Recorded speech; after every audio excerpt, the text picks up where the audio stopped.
오가사 오가사 오가사 몸과 입과 마음의 것 모든 허물 사라져서 오래 살고 질병 없고 위험과 적 없게 하는 선업의 축복 생기도록 부따보배 담마보배 상가보배 고귀한 삼보와 스스로께 정성 다해 공손하게 두 손 올려 지극하게 예경합니다.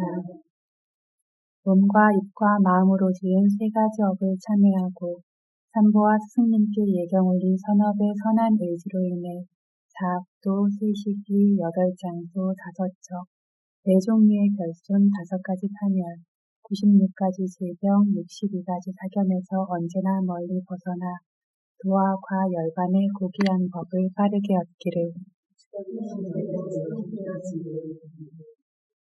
아항 아예 디사라네나 사하 반자실랑 담망야자미 아누카한 카투와 실랑데타 메아예 두티얌피 아항 아예 디사라네나 사하 반자실랑 담망야자미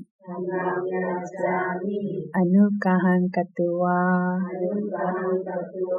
실랑데타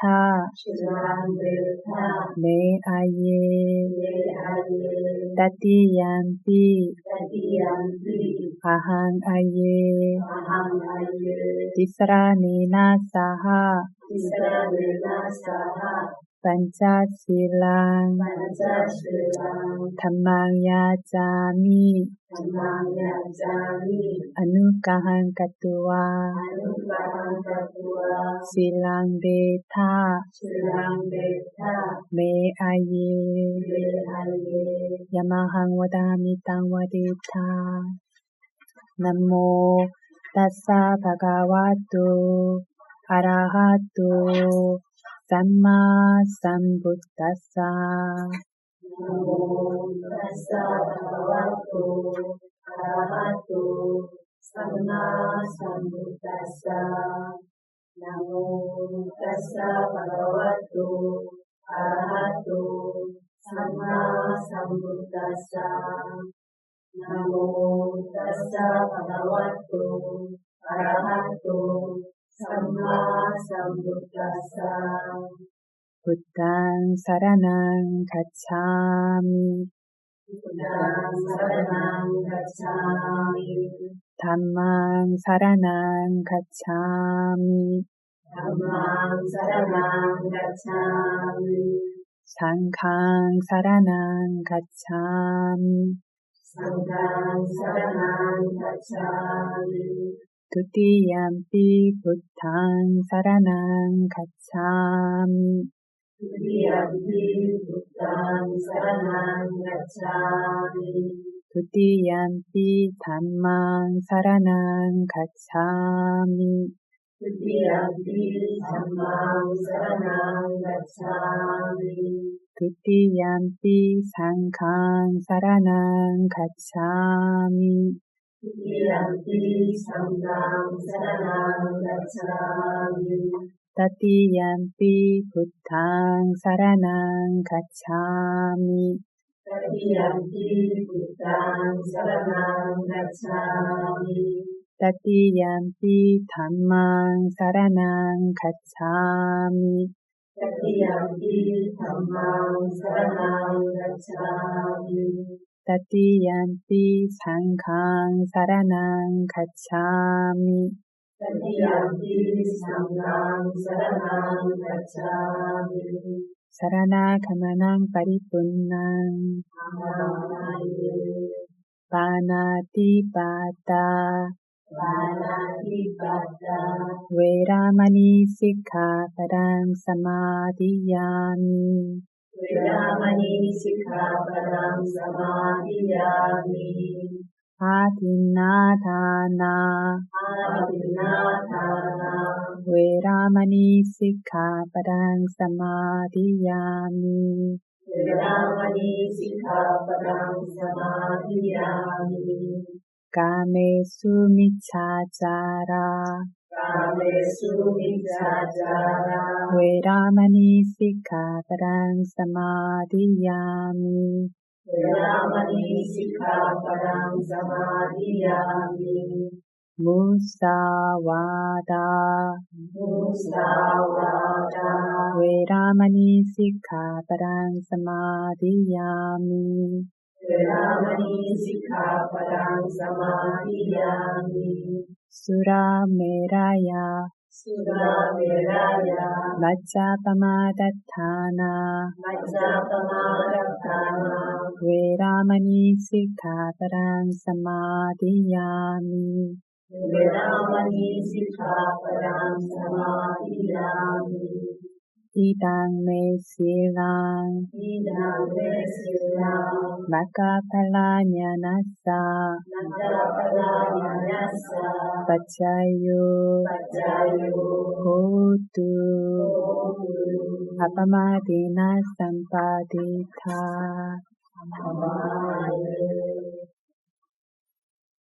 오랜만에 뵙습니다.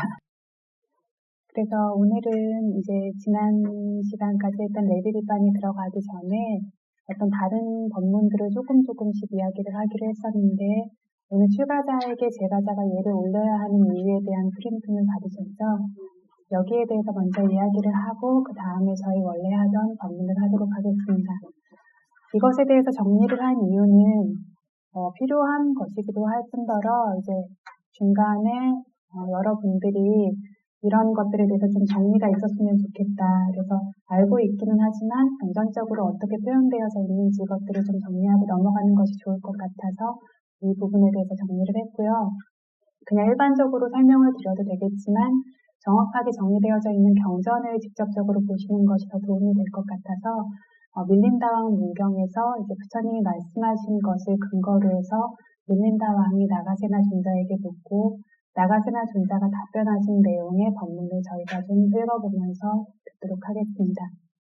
그래서 이거를 처음부터 끝까지 너무 자세하게 읽으면 시간이 많이 소요되고 좀 지루할 수 있으니까 제가 좀 건너뛰어가면서 읽도록 하겠습니다. 그래서 밀린다왕과 나가세나 존자에 대해서 알고 계시는 분들은 알고 계시겠지만 어떤 주제들에 대해서 굉장히 어려운 것들을 질문하고 거기에 굉장히 현명하게 대답을 해주시는 그러한 내용으로 두 분의 그런 문답이 되어져 있는 것이 밀린다왕 문경이라는 책인데요.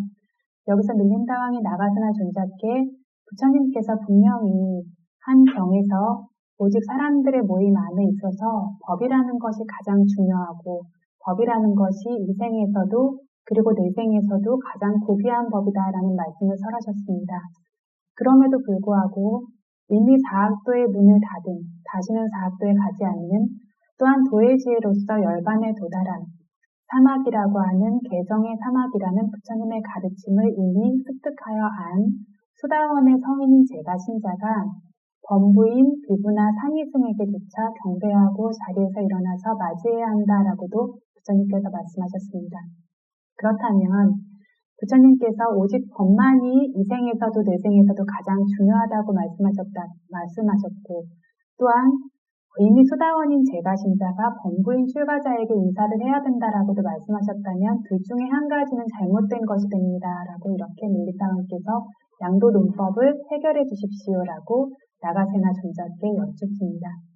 그래서 나가세나 존자께서 실제로 오직 법만이 사람들 안에서 이생과 내생 모두에서 가장 고귀하다라고 말씀을 하셨지만 역시 어떤 도와 과의 지혜를 깨달은 수다원의 제가 신자가 범부인 비구나 산이승에게조차 경배하고 자리에서 일어나서 맞이해야 한다라는 것도 맞다라고 했습니다. 그 이유가 무엇입니까? 라고 했을 때 출가자는 출가자만이 지니는 20가지 특별한 수행의 법, 즉 수행의 공덕이 있는 것이고 두 가지 외관적인 측면이 있다라고 했습니다. 그렇기 때문에 어떤 출가자에게 어떤 제가자가 경배하고 예를 갖춰야 한다라고 이렇게 대답하셨습니다. 그래서 이 밑에 정리되어 있는 부분이 이 22가지인데요. 앞에 20가지는 어떤 특별한 수행의 법이고 나머지 2가지는 외관적인 부분입니다. 첫 번째, 가장 고귀한 법 안에 즐거워한다라는 것이 출가자를 출가자답게 만드는 법입니다. 그래서 가장 고귀한 법이라는 것은 허물없는 선업의 법이고 이런 허물없는 선업의 법이 생겨남으로 인해서 출가자는 고귀한 특별한 영역에 도달하게 되고 이것이 완성되었을 때 수다원이라는 특별한 영역, 사다함이라는 특별한 영역, 아나함, 아라한의 도하과라는 특별한 영역에 도달하게 되어집니다. 두 번째, 고귀한 포사링이 있다라고 했는데 고귀한 포사링이라는 뜻은 고귀한 상가 대중, 고귀한 출가자들의 모임이 결정해서 이렇게 지키는 그러한 포사링이 있다라는 뜻입니다. 그렇기 때문에 출가자만이 고귀한 대중이라고 하는 상가 대중의 일원으로서 거기에 접근할 수 있다라는 그러한 미덕이 있는 것입니다. 세 번째는 고귀한 수행이 있다라고 하는데 여기에서는 탁발로 시작되는 여러 가지 고귀한 수행이 있다라고 이야기를 했는데 여기에서 탁발로 시작되는 어떤 외관적인, 물론 그 안에 번뇌를 털어낸다라고 하는 특성이 있지만 이런 수행들뿐만이 아니라 가래를 제거하기 위해 탐욕이 없는 것을 수행하고 성매매를 제거하기 위해서 성매매 없음을 수행하고 이러한 식으로 차차로 발전되어져 가다가 장애 요소들을 제거하기 위해서 일선정을 수행하고 또한 일선정에서 이선정으로 올라가려면 무엇을 수행해야 될까요? 뭘 제거해야 할까요? 위따까 위짜라라고 하는데 대상으로 마음을 계속해서 향해주는 것과 대상을 반복해서 취하는 이런 종류의 마음의 성질을 제거함으로써 이선정으로 올라가고 또한 거기서 환희심, 기쁨을 제거함으로써 삼선정으로 올라가고 거기에서 행복감을 제거함으로써 사선정으로 올라가고 거기에서 물질적인 개념과 같은 것들을 제거함으로써 무색계생선정이라는 오직 정신적 요소만이 있는 곳에 올라가고 그리고 지금 저희가 공부하고 있는 내용처럼 어떤 표상적인 것들을 제거하는 무상관을 수행함으로써 어떤 위파사나의 지혜가 생겨나고 이런 식으로 도화과의 지혜가 하나하나씩 생겨나게 되면서 마지막으로 아라한의 도화과의 지혜까지 생기겠죠. 그래서 이러한 모든 것들을 여러 가지 고귀한 수행 안에 포함시킵니다. 네 번째는 훌륭하고 귀하게 입고 걸치고 지낸이라고 하는데 실제로 이것은 위하라라고 하는 머무름을 뜻합니다. 불교에서 위하라라고 하는 머문다는 것은 여러 가지가 있는데 저희가 가장 많이 알고 있는 것은 4가지 자세로서 머무는 겁니다. 그래서 4가지 자세를 취함에 있어서 훌륭하게 머무는 것이 있는데 이것 말고 다른 머무름에는 천인과 같은 머무름이 있고 범천인과 같은 머무름이 있고 또한 성인과 같은 머무름이 있습니다. 천인과 같은 머무름이라고 하면 어떤 것이 있을까요? 그래서 일반적으로도 지금 세상에 사는 사람들도 그런 것들을 찾지만 천인의 조건이 되어지는 법들이 어떤 도시라든가 어떤 그런 어떤 계율이라든가 이런 것들을 통해서 천인들이 천상계에 갔던 것처럼 그러한 조건이 되어지는 그러한 천인이라는 말이 사실은 딸려르는 대와 이거는 빛난다는 뜻에서 나타납니다. 자기 안에 빛나는 공덕들로 인해서 빛나는 존재들로 태어난 거죠. 그래서 그렇게 빛나게 만들어주는 그러한 법들을 수행하는 것, 그러한 법들로서 지내는 것이 천인과 같은 머무름이고요. 두 번째 범천인과 같은 머무름은 세간의 선정으로 머무르는 것을 뜻하겠죠. 마지막으로 아리야, 위하라, 성인과 같은 머무름이라는 것은 성인처럼 청정하고 아리야라는 뜻은 고귀하고 청정하다는 뜻입니다. 고귀하고 청정하게 지내는 그러한 머무름을 뜻합니다. 즉 번뇌가 없이 머무르는 것입니다. 네 번째, 안관등. 안관이라고 하면 눈이라는 감각기관이죠. 이러한 감관을 통제하는 것, 이런 감각기관들을 통제하는 것이 출가자를 출가자답게 만드는 출가자가 따라야 할 법이고요. 여섯 번째, 신구의를 지킴이라고 표현했는데 이 상화로, 그러니까 빨리어른 상화라인데요. 상화라에도 여러 가지가 있습니다.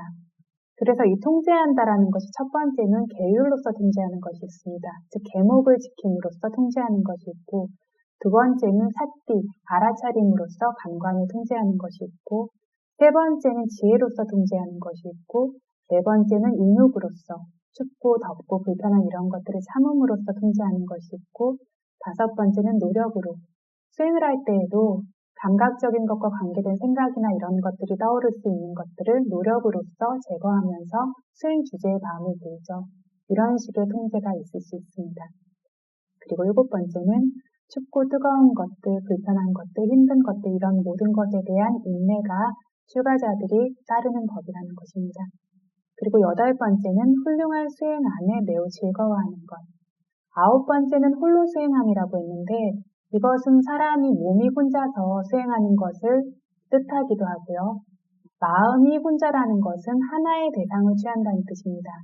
선정의 경우는 좀 더 분명하게 드러나죠. 하나의 대상만을 취하고 감각적 대상과 같은 것들을 더 이상 취하지 않죠. 위파사나의 경우에는 다양한 대상을 취하는 것이 위파사나의 특징이지만 조건 지어진 상카라의 법들을 수행의 대상으로서 취한다는 측면에서는 마치 하나의 대상을 취하는 것과 같다라고 봅니다.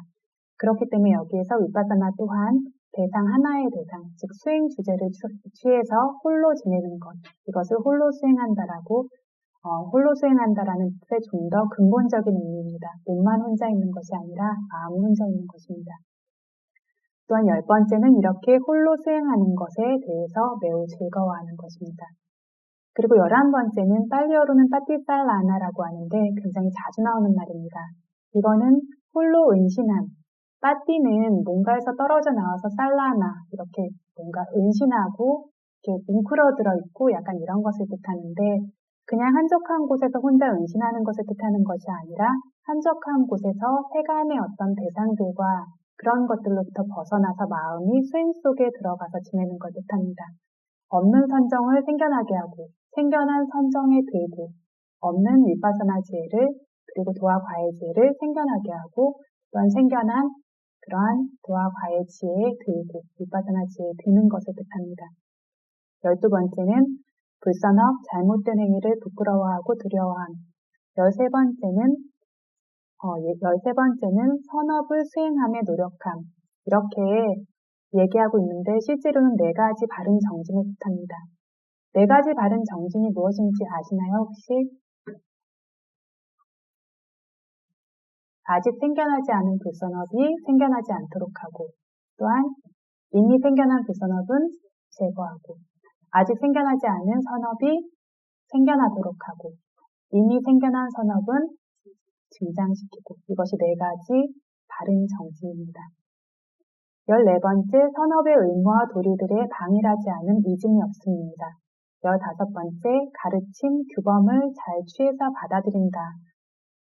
이것이 근데 빨리어를 이해하는 것에 2가지 어떤 견해가 있어서요. 가르침, 규범을 잘 취함이라고 그 빨리어를 해석하는 경우가 있고 순결한 하얀 쪽에 머무른다라고 해석하는 경우가 있습니다. 이건 참고로 알아두시면 되는데 제가 해서 보통 읽는 법들이 오형되어진 검은색의 법이라면 출가에서 머무르고자 하는 법들은 순결한 하얀 쪽의 법이다라고 해서 그쪽에 머무른다라고 그것을 이해하기도 합니다. 16번째는 부처님이 설하신 빨리어 경전을 배우고 17번째는 그것을 다시 묻고 이해하고 하는 주석서를 배우고 18번째는 계율로 시작되는 사막의 미덕 안에 매우 즐거워하고 이것을 아디실라, 아디치타, 아디빠냐시카라고 하는데 보통의 개정의 사막보다 훨씬 더 우월한 종류의 개정의 사막을 뜻합니다.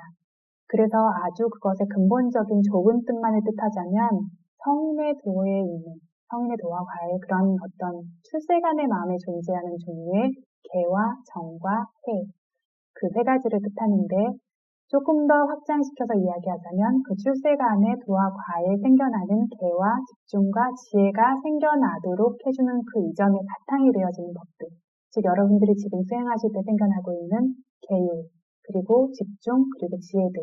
왜냐하면 이것들의 끝이 언젠가는 출세간의 도와 과와 연결되겠죠. 그것으로 가는 길이기 때문에 이것까지 포함시켜서 넓게 보고 있습니다.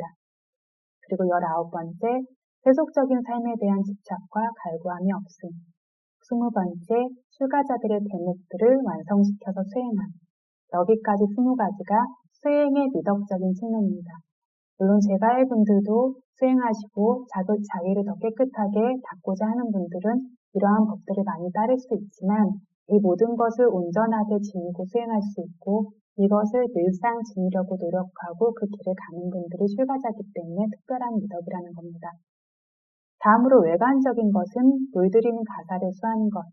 가사는 그 물을 들임으로써 색깔을 먼저 파괴하고요. 세간에서 보통 쓰는 아름다운 색깔을 파괴하고 그렇게 찢어서 이게 귀여워서 입고 이렇게 함으로써 그것이 가지고 있는 가치, 값어치, 그러니까 어떤 훨씬 좋은 천을 이렇게 값어치가 나가는 천도 가사로서 쓰면서 어떤 염색과 그런 과정을 겪게 될 때는 그 값어치를 파괴하게 되죠. 그리고 아름다움을 파괴하고 이러한 가사를 수하고요. 22번째가 머리를 삭발하는 것.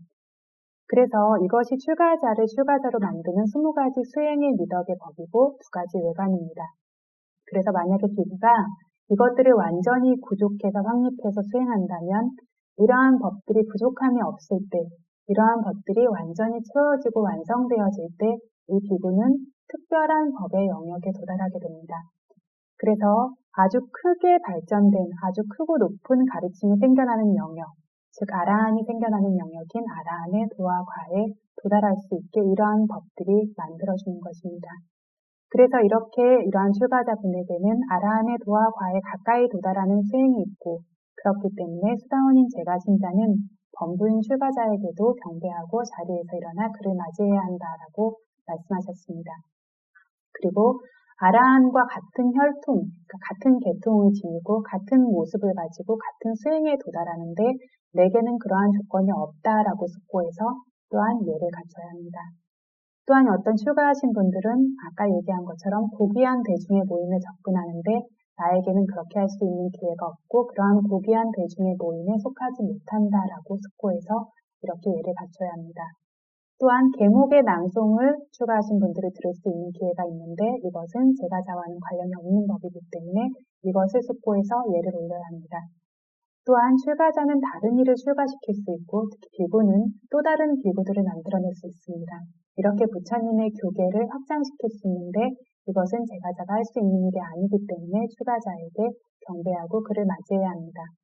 또한 출가자는 헤아릴 수 없이 많은 계목들을 완전히 수행하는데 제가자는 그렇지 못하고 또한 출가자는 출가자의 외관 모습을 갖추며 부처님의 뜻 안에 온전히 머무르고 있는데 나는 그러한 외관에서 멀리 떨어져 있고 또한 출가자는 제멋대로 자라고 길어진 털이나 이런 것들을 치장하지 않고 눈을 치장하거나 입고 걸침으로써 몸을 단장하지 않고 유일한 치장이라는 것은 언제나 계행의 향기만이 발라져 있다. 언제나 계행의 향기에 어떤 치장만이 있다. 그런데 나는 치장하고 단장하고 바르고 채우고 이런 일들을 매우 즐거워한다라고 숙고해서 어떤 출가자에게 예를 갖춰야 합니다. 그래서 참으로 출가자를 출가자로 만드는 20가지의 수행의 법과 2가지 외관이 있습니다. 그 모든 법들이 완전하게 있는 것이 비구입니다. 그리고 그 바로 범부인 그 출가자가 이 모든 법들을 지녀 수행하며 다른 분들도 그 법들을 수행할 수 있도록 만듭니다. 내게는 그러한 훌륭한 수행의 의무와 도리도 없고 다른 일을 수행하도록 만드는 것도 없다라고 숙고합니다. 그래서 예를 들면 왕자가 왕의 스승으로부터 학문을 배우고 왕족의 도리를 배우는데 이후에 대관식을 올려서 왕이 된다라고 하여도 이분은 내게 학문을 가르쳐주신 스승이다라고 숙고해서 스승에게 예를 올리고 맞이하는 것처럼 범부인 출가자는 계목을 수행하도록 가르치고 출가자의 혈통을 지킨다고 숙고해서 그것이 제가자가 출가자에게 경배해야 되는 이유가 된다라고 이야기했습니다. 마지막으로 출가자의 영역이 너무나 크고 고귀하고 견줄 수 없이 드넓음을 알아야 하는 이유가 만일 수다원의 제가 신자가 아라한의 과를 깨닫는다면, 아라한의 도화과를 깨닫는다면 오직 2가지 선택만이 남는데 첫 번째 선택은 출가를 하는 것이고 2번째 선택은 그날 바로 반열간이라고 하는 것. 세속으로 이야기했을 땐 죽음이죠. 죽음에 가게 되는 것입니다. 다른 종류의 선택은 없다고 했습니다. 왜냐하면 어떤 출가자의 존재가 너무나 견고하고 탁월하고 흔들림이 없고 고귀하기 때문에 아라한의 과라고 하는 그 높은 법을 지탱할 수 있고 그것은 세간의 제가의 법으로는 지탱되어질 수 없는 법이기 때문입니다. 그래서 이 출가자의 존재가 그 영역이 그렇게 고귀하고 견줄 수 없이 드넓음을 알아야 한다고 했습니다. 여기까지 이야기하셨을 때 밀린다 왕은 나가스나 존자시여 질문이 이해되었습니다. 매우 큰 위력과 지혜를 갖추신 존자님께서 문제를 훌륭하게 해결하셨습니다. 존자님과 같은 현자를 제외하면 이러한 문제를 이렇게 풀어낼 수 있는 능력을 가진 이는 없을 것입니다. 라고 말씀드렸습니다. 그래서 어떤 제가 그냥 설명을 하는 것보다 경전의 내용을 가지고 보시면 좀 더 확실하게 이해가 되실 것 같아서 오늘 이거를 짧게 준비를 해봤고요. 그래서 이제 또 새로운 세알레이께서 아야께서 이제 오셔서 오늘 조금 있다가 아마 오셔서 같이 법문을 들으실 것 같고 내일 오시게 되는데 어떤 그런 분들을 바라볼 때 이미 오랫동안 수행을 하신 분들이고 여기 계신 분들이 그리고 어쩌면 이 수행과 불법의 영역에 대해서 더 많이 이해하고 계신 것들이 있으실 수도 있지만 그 출가자분이 출가한 지 얼마 안 되는 어린 나이라도 해도 지금 가지고 있는 그 미덕과 앞으로 쌓아가게 되는 그 삶에 있는 미덕들을 숙고하셔서 항상 그렇게 내 마음을 잊지 않으셨으면 하는 그러한 의도가 있어서 오늘 이것을 먼저 소개를 했습니다. 그래서 이것은 여기까지 이야기하면 될 것 같고 계속 공부하던 내용으로 돌아가 보자면 저희가 3주 만에 만나는 것 같은데 기억하시나요? 지난주까지 뭘 했었는지 지난 시간까지. 그래서 일단 지난 시간에 이제 주로 이야기했던 부분들은 아누빠사나 반복해서 주시하는 지혜로서 제거되는 법들에서 알아야 하는 것들을 조금 이야기를 했었고요. 그것을 이야기하는 과정에서 어떤 그림자에 대한 이야기를 했었죠. 표상으로 드러나는 것들, 그런 것들을 뛰어넘어서 이해하고 볼 수 있는 것들을 위해서 그림자에 대한 이야기를 했었는데 그림자에 몇 가지 종류가 있다고 했습니까? 그림자에 몇 가지 종류가 있었는지도 기억이 안 나시면 안 되는데요. 네, 2가지 종류가 있는데 첫 번째 그림자는 어떤 겁니까? 실제로 저희가 눈으로 보고 있는 그러한 그림자가 일반적인 그림자죠. 2번째 종류의 그림자는 어떤 겁니까? 그래서 우리가 보통 사랑이다, 중생이다, 책상이다, 책이다 이렇게 보여지고 있는 이렇게 형상화되어서 표상으로 드러난 이 모든 것들이 그림자라고 했습니다. 그렇죠? 그럼 이것들은 무엇의 그림자입니까? 이것들의 실제가 무엇이기에 이것을 그림자라고 부릅니까?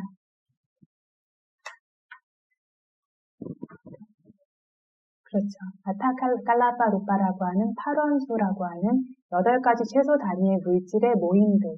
그것들이 모여서 책상의 형태를 이루기도 하고 그리고 어떤 이런 마이크의 형태를 이루기도 하고 사람의 형태를 이루기도 하는데 그렇게 표면으로 들어진 표상 지어진 그런 것들을 보고 있기 때문에 우리가 일반적으로 인식하는 모든 것들이 그림자라고 이야기했습니다. 기억이 이제 나십니까? 네, 거기에 대해서 이야기했습니다. 그래서 이제 오늘 13페이지죠.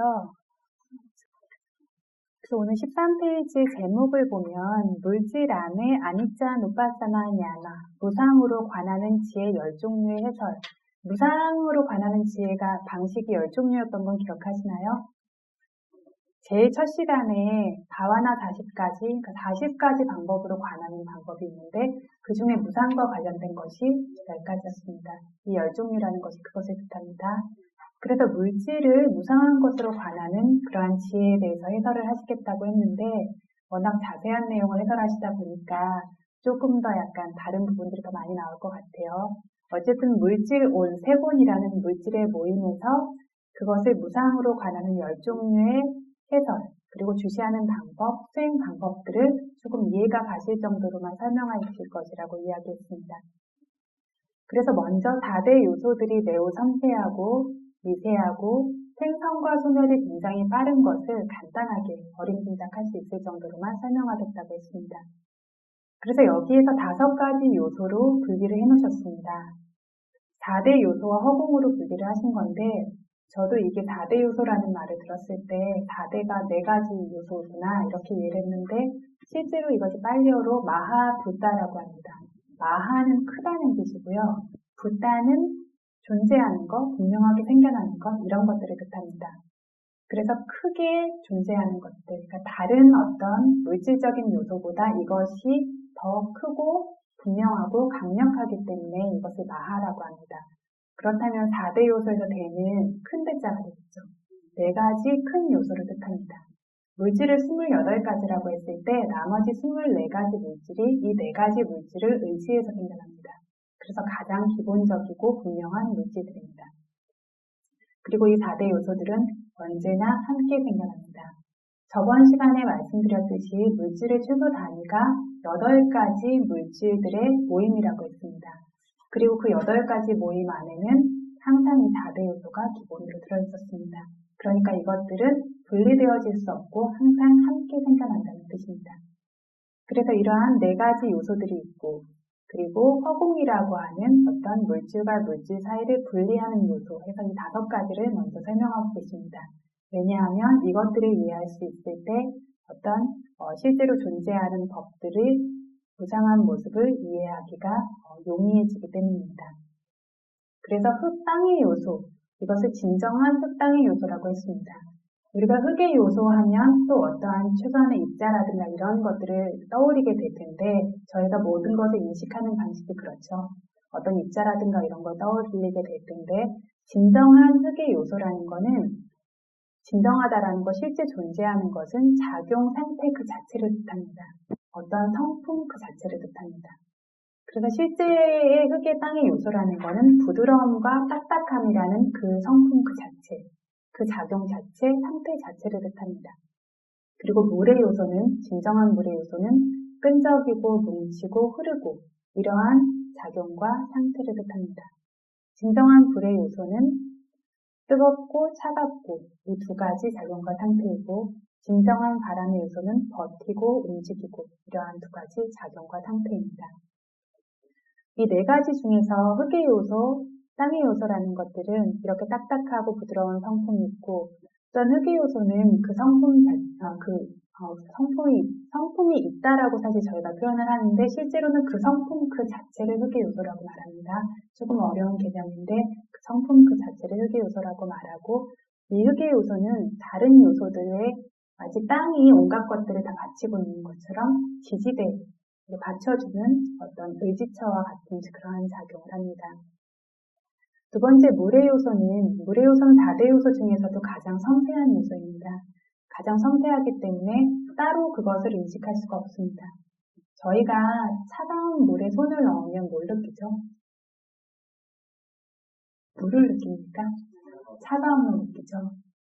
그렇죠? 그래서 물의 요소는 그렇게 다른 것과 연관되어져서만 알 수 있는 굉장히 섬세한 요소입니다.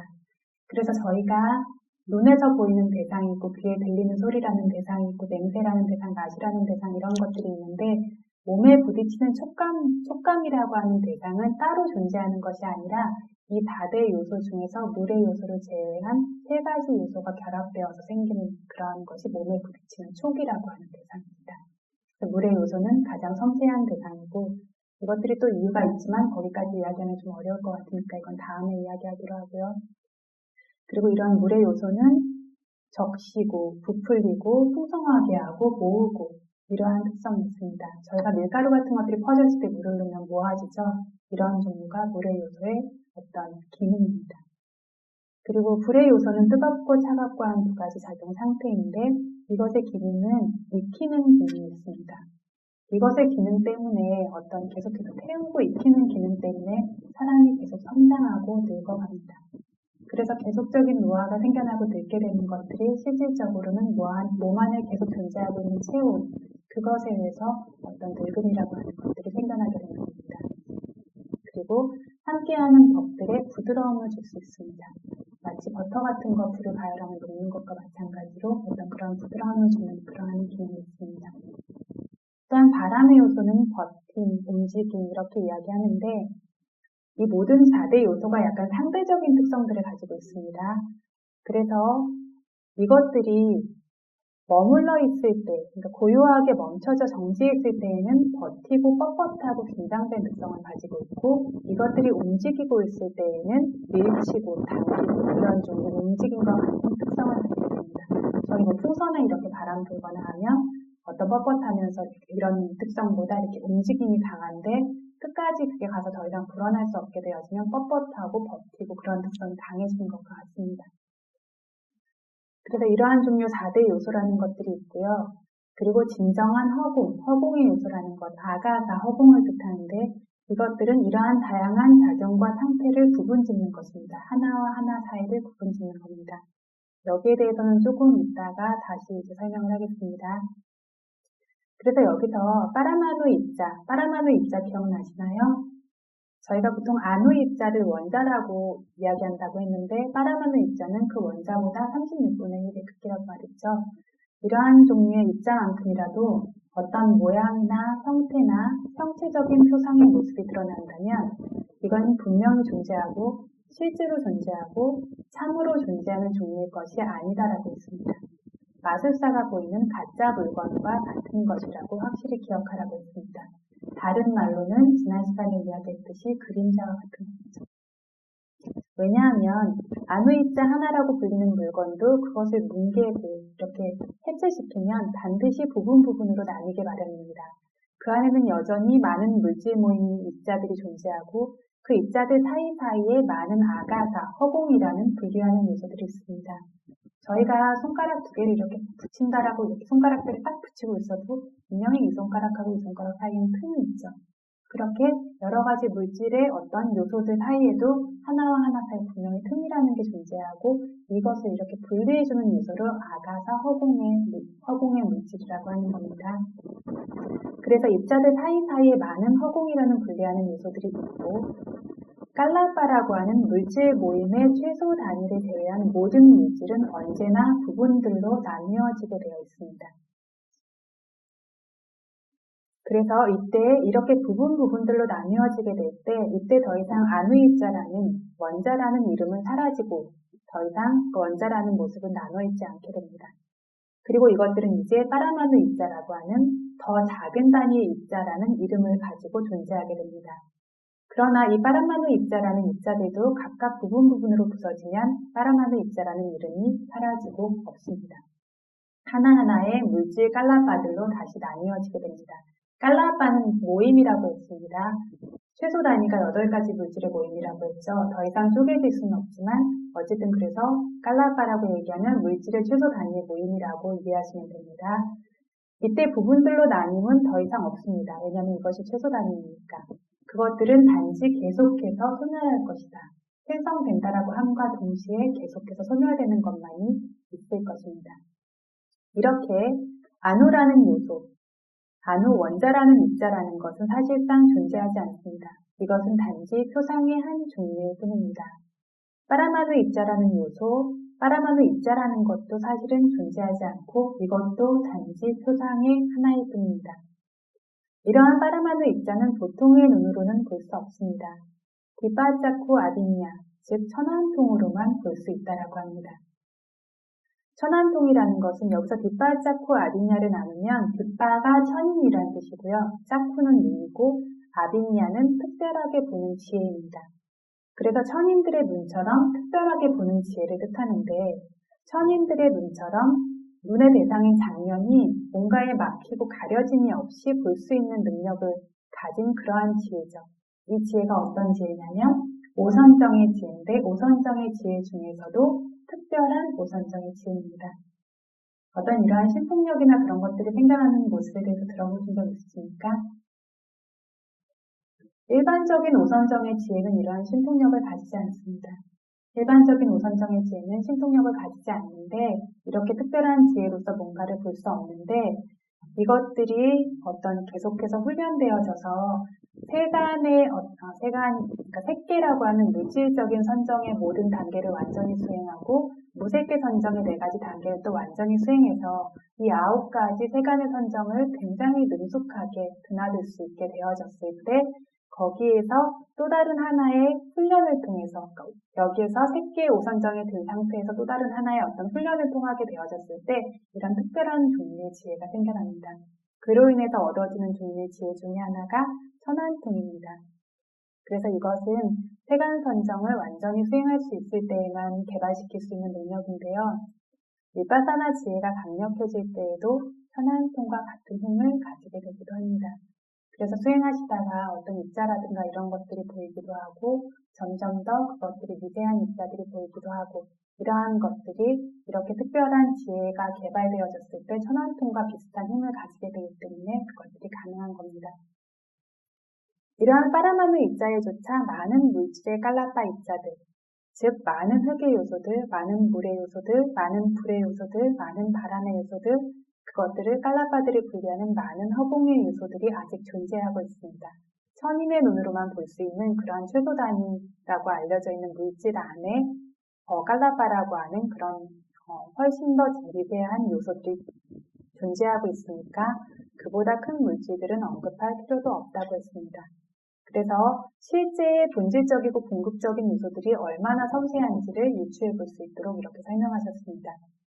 그와 같이 해나 달뿐만이 아니라 햇빛, 달빛, 별빛, 불빛, 다이아몬드빛, 에메랄드 루비빛, 번개나 전기 불빛들 안에도 땅뿐만이 아니라 땅 위에 떠오르는 나무 그림자, 사람 그림자, 맑은 거울이나 맑은 물 위에 떠오르는 해 그림자, 달 그림자, 구름 그림자, 사람 그림자, 나무 그림자 안에도 밤의 어두움 안에도 너무나 맑은 물 안에도 다양한 소리들 안에도 즉 우리가 만질 수 없는 그럼 제대로 분명하게 인식되어지지 않는 이러한 물질들 안에도 남풍, 북풍 등의 다양한 바람 그리고 그러한 바람이 이끄는 대로 따라오는 여러 냄새들 안에도 이러한 모든 것들에 흙, 물, 불, 바람이라는 4가지 큰 요소들이 항상 포함되어 있다는 것입니다.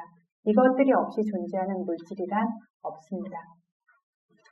이러한 4대 요소들과 분리되어져서 즉 4대 요소 없이 어떤 하나의 물질이라도 생겨나는 일이란 없습니다. 그래서 이 4대 요소들이 그림자로 시작되는 모든 물질들의 기반이자 바탕입니다.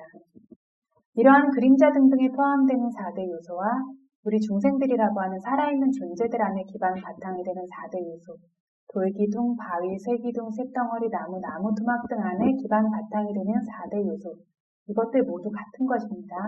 이 4대 요소들 모두는 아누 입자나 파라마누 입자만큼도 형태나 모습을 가지지 않습니다. 작용과 상태만이 존재한다는 점에서 모두 동일합니다. 물질 깔라파 입자들끼리의 모임과 연결, 그러니까 그것들이 뭉쳐지고 합쳐지니 촘촘하냐, 성기냐, 빡빡하냐, 느슨하냐에 따라서 차이가 있을 뿐입니다. 그래서 이것도 4대 요소가 얼마나 미개한 것인지 알 수 있는 점입니다. 그런데 저희가 일반적으로 이렇게 느껴지는 것들은 조금 더 이렇게 큰 형태의, 거칠고 분명한 형태의 것들을 차갑다, 뜨겁다, 딱딱하다, 부드럽다 이런 것들을 인식할 수 있겠죠. 그래서 그러한 것들을 인식하는 것, 그러니까 저희가 수행을 할 때 부른 것 꺼진 이런 걸 봐서 배가 팽팽하고 부드럽고 이걸 보는 게 뭐 하는 거지? 라고 생각을 하실 수 있는데 실제 존재하는 4대 요소를 보는 겁니다. 실제로 존재하는 것, 배라고 하는 관념으로 만들어진 어떤 그런 모임이나 표상이 아니라 그 안에 실제 존재하는 특성들을 보는 것이고 이러한 본질을 보는 지혜들이 점점 더 개발되어졌을 때 이 본질들이 점점 더 미세하고 점점 더 섬세한 단위로 드러나게 되어지고 점점 뚜렷하게 드러나게 되어지면서 이것들이 덩어리로 지워졌던 것들이 깨지게 되어졌을 때 그것들이 매 순간순간 생성되고 소멸하면서 항상하지 않다라는 것을 볼 수 있게 되는 겁니다. 그래서 지금 이 모든 것들을 배우는 것은 처음에 이거 법문 시작하면서 말씀드렸던 것처럼 모든 것들은 미사라나타, 저희가 번뇌에서 벗어나기 위해서 그래서 모든 고통의 종식을 위해서 이러한 모든 것들을 배우니까 배우는 모든 것들을 내 안에서 적용해서 볼 수 있어야 되고 수행 안에 적용시키실 수 있어야 합니다. 그래서 여기서 일단 다른 요소들보다 떼조다뚜라고 하는 불의 요소의 기능들을 대표적으로 설명을 하셨습니다. 불의 요소도 아까 말씀드렸듯이 불의 요소라고 다 뜨거운 게 아니라 뜨거운, 차가움, 더 쉽게 얘기하면 온도의 요소라고 표현을 해도 되겠는데 이렇게 뜨거움, 차가움이라는 두 종류가 있습니다. 뜨겁고 차가운 것도 사실은 상대적이죠. 그래서 어떤 것들이 차갑다라고 느끼지만 그것보다 더 차가운 걸 만지다가 어떤 걸 만지면 따뜻하게 느껴지고 그렇죠. 굉장히 뜨겁다고 느끼지만 그것보다 더 뜨거운 걸 만지다가 그걸 만지면 차갑게 느껴지는 것처럼 상대적으로 가지고 있는 어떤 열의 그런 특성입니다. 그 중에서 모나떼조다뚜, 뜨거운 불의 요소라고 불리는 것의 두 가지 기능을 보자면 이것은 함께 생겨나는 대요소들, 다른 요소들을 계속해서 불사르고 태우고 사멸하게 합니다. 그래서 아까 이야기했던 것처럼 성장도 일어나고 늙음도 일어나는 것입니다. 그래서 안 그래도 체온 때문에 저희가 계속해서 늙고 있는데 속 끓이거나 생각 많이 하거나 아니면 술을 많이 마신다라든가 아니면 TV같이 그런 것들을 많이 본다라든가 번뇌를 많이 일으킨다든가 하면 하룻밤 사이에도 확 늙어버리죠. 정말 고민을 많이 하거나 하면 하룻밤 사이 흰머리가 많이 생겼다라고 하죠. 그 안에 열의 요소로 인해서 화가 촉진되는 겁니다. 그래서 어쨌든 이 열이 늙게 하고 또 성장시키는 이러한 특성을 가지고 있습니다. 그래서 새로운 물질 깔라빠 채소 단위 입자들이 계속 생성되도록도 해주고 그것들이 증대되고 발전되도록 하는 그러한 기능도 있습니다. 그래서 이러한 두 가지 기능, 그러니까 계속 태우고 사멸하게 하는 것과 생산하고 발전시키는 두 가지 기능은 눈 한 번 깜빡이는 시간만큼도 멈추지 않고 언제나 분명하게 행하고 있습니다. 계속해서 이것들이 우리 눈에 우리가 인식하지 못할 뿐이지 계속해서 작용을 하고 있습니다. 이 두 가지 기능 중에서 새로운 물질 깔라빠 입자의 생성은 필요한 조건들의 원조가 잘 이루어질 때면 오래된 깔라빠 채소 입자 하나가 뜨겁게 타서 소멸될 때 많은 채소 입자 깔라빠들을 생성시킵니다. 즉 소멸은 적고 생성이 많은 것이죠. 그래서 나무들이 하루가 다르게 자라는 모습을 볼 수 있고 어린아이들이 성장이 하루가 다르게 쑥쑥 크는 모습을 볼 수 있을 것입니다. 그래서 이러한 필요한 조건들은 물질적인 요건들 같은 경우에는 어떤 온도라든가 이런 것들이 요건이 되어지고 어떤 존재라고 하는 중생 같은 경우에는 여러 가지 요건들 중에 중심이 되어지는 것은 업. 그 업이라는 요건이 원조가 잘 이루어져야 하고 마음이라고 하는 요건, 조금 전에 속 끓이면 늙는다고 말씀드렸는데 그러한 마음이라고 하는 요건, 그리고 이 온도라는 요건, 이 온도가 바로 불의 요소죠. 온도라고 하는 요건과 영양이라고 하는 요건, 이런 것들이 원조가 잘 이루어지면 그러니까 좋은 음식을 먹으면 건강해질 수 있는 것이고, 그렇죠? 그런 식으로 오래된 깔라빠가 하나가 뜨겁게 타서 소멸될 때 많은 깔라빠들이 생성됩니다. 이런 원조가 아주 적을 때에는 타서 소멸되는 것만이 강하기 때문에 증대되고 발전되는 것은 아주 미약하게 생겨납니다. 그래서 나무가 늙어서 쇠락해가는 것, 사람이 늙어가는 것, 이러한 것들을 보실 수 있을 겁니다. 겨울에 나무가 다 타버리는 것도 차가운 불의 요소의 성질 때문입니다. 우리는 그거를 차가움이라고만 알지 탄다라고는 하지 않는데 실제로 다 타버리죠. 타고 말라서 나뭇잎들이 다 떨어지고 나무가 앙상하게 남게 되어지죠. 그러니까 차가운 불의 요소로 인해서 나무가 타버리는 것 같습니다. 실제로 드라이아이스 이런 거 만지시면 손 타죠. 그래서 뜨거운 것만 태우는 게 아니라 차가운 것도 태우는 역할을 가지고 있습니다. 이거는 밑에서도 나올 텐데요. 그리고 연소시키는 것과 증대시키는 것의 그 두 가지 원조가 균형 잡혀 있을 때에는 발전과 쇠퇴가 균형을 이루고 있습니다. 우리 눈으로 봤을 때는 일정하게 유지되는 것으로 보이겠죠. 그것은 유지되고 있는 것이 아니라 어떤 두 가지의 힘이 균형을 이루고 있기 때문에 계속해서 생성과 소멸은 이루어지고 있는데 그것이 같은 모습으로 저희에게 보이는 겁니다. 그래서 세간적으로 이해를 해보자면 땔감이라는 원조가 좋을 때는 불길이 커지고 땔감이라는 원조가 적어지면 불길이 점차 사그러지고 땔감이 떨어지면 불길이 꺼지고 이렇게 세상 속에서 일반적인 불의 특징들을 면밀하게 보아서 궁극적인 실체인 불의 요소의 두 가지 기능을 정확하게 알 수 있도록 하라고 하셨습니다. 두 번째 시다 떼조 다뚜라고 하는 차가운 불의 요소의 두 가지 기능이 있습니다. 여기서는 간단히만 이제 설명하고 넘어가겠는데 차가운 불도 태움이라는 기능이 있고 증대시킴이라는 기능이 있어서 강물이나 바닷물이나 세상 종말의 물이나 세상 종말의 물은 아직 들어보신 적이 없을 것 같은데 이러한 물들을 봤을 때 이러한 물들이 늘어나고 줄어들고 머무르고 쇠퇴함도 그 안에 있는 차가운 불의 요소의 주된 기능으로 인한 것입니다. 세상 종말의 물이라고 하면 저희가 세상이 종말되기 전에 큰 비가 내립니다.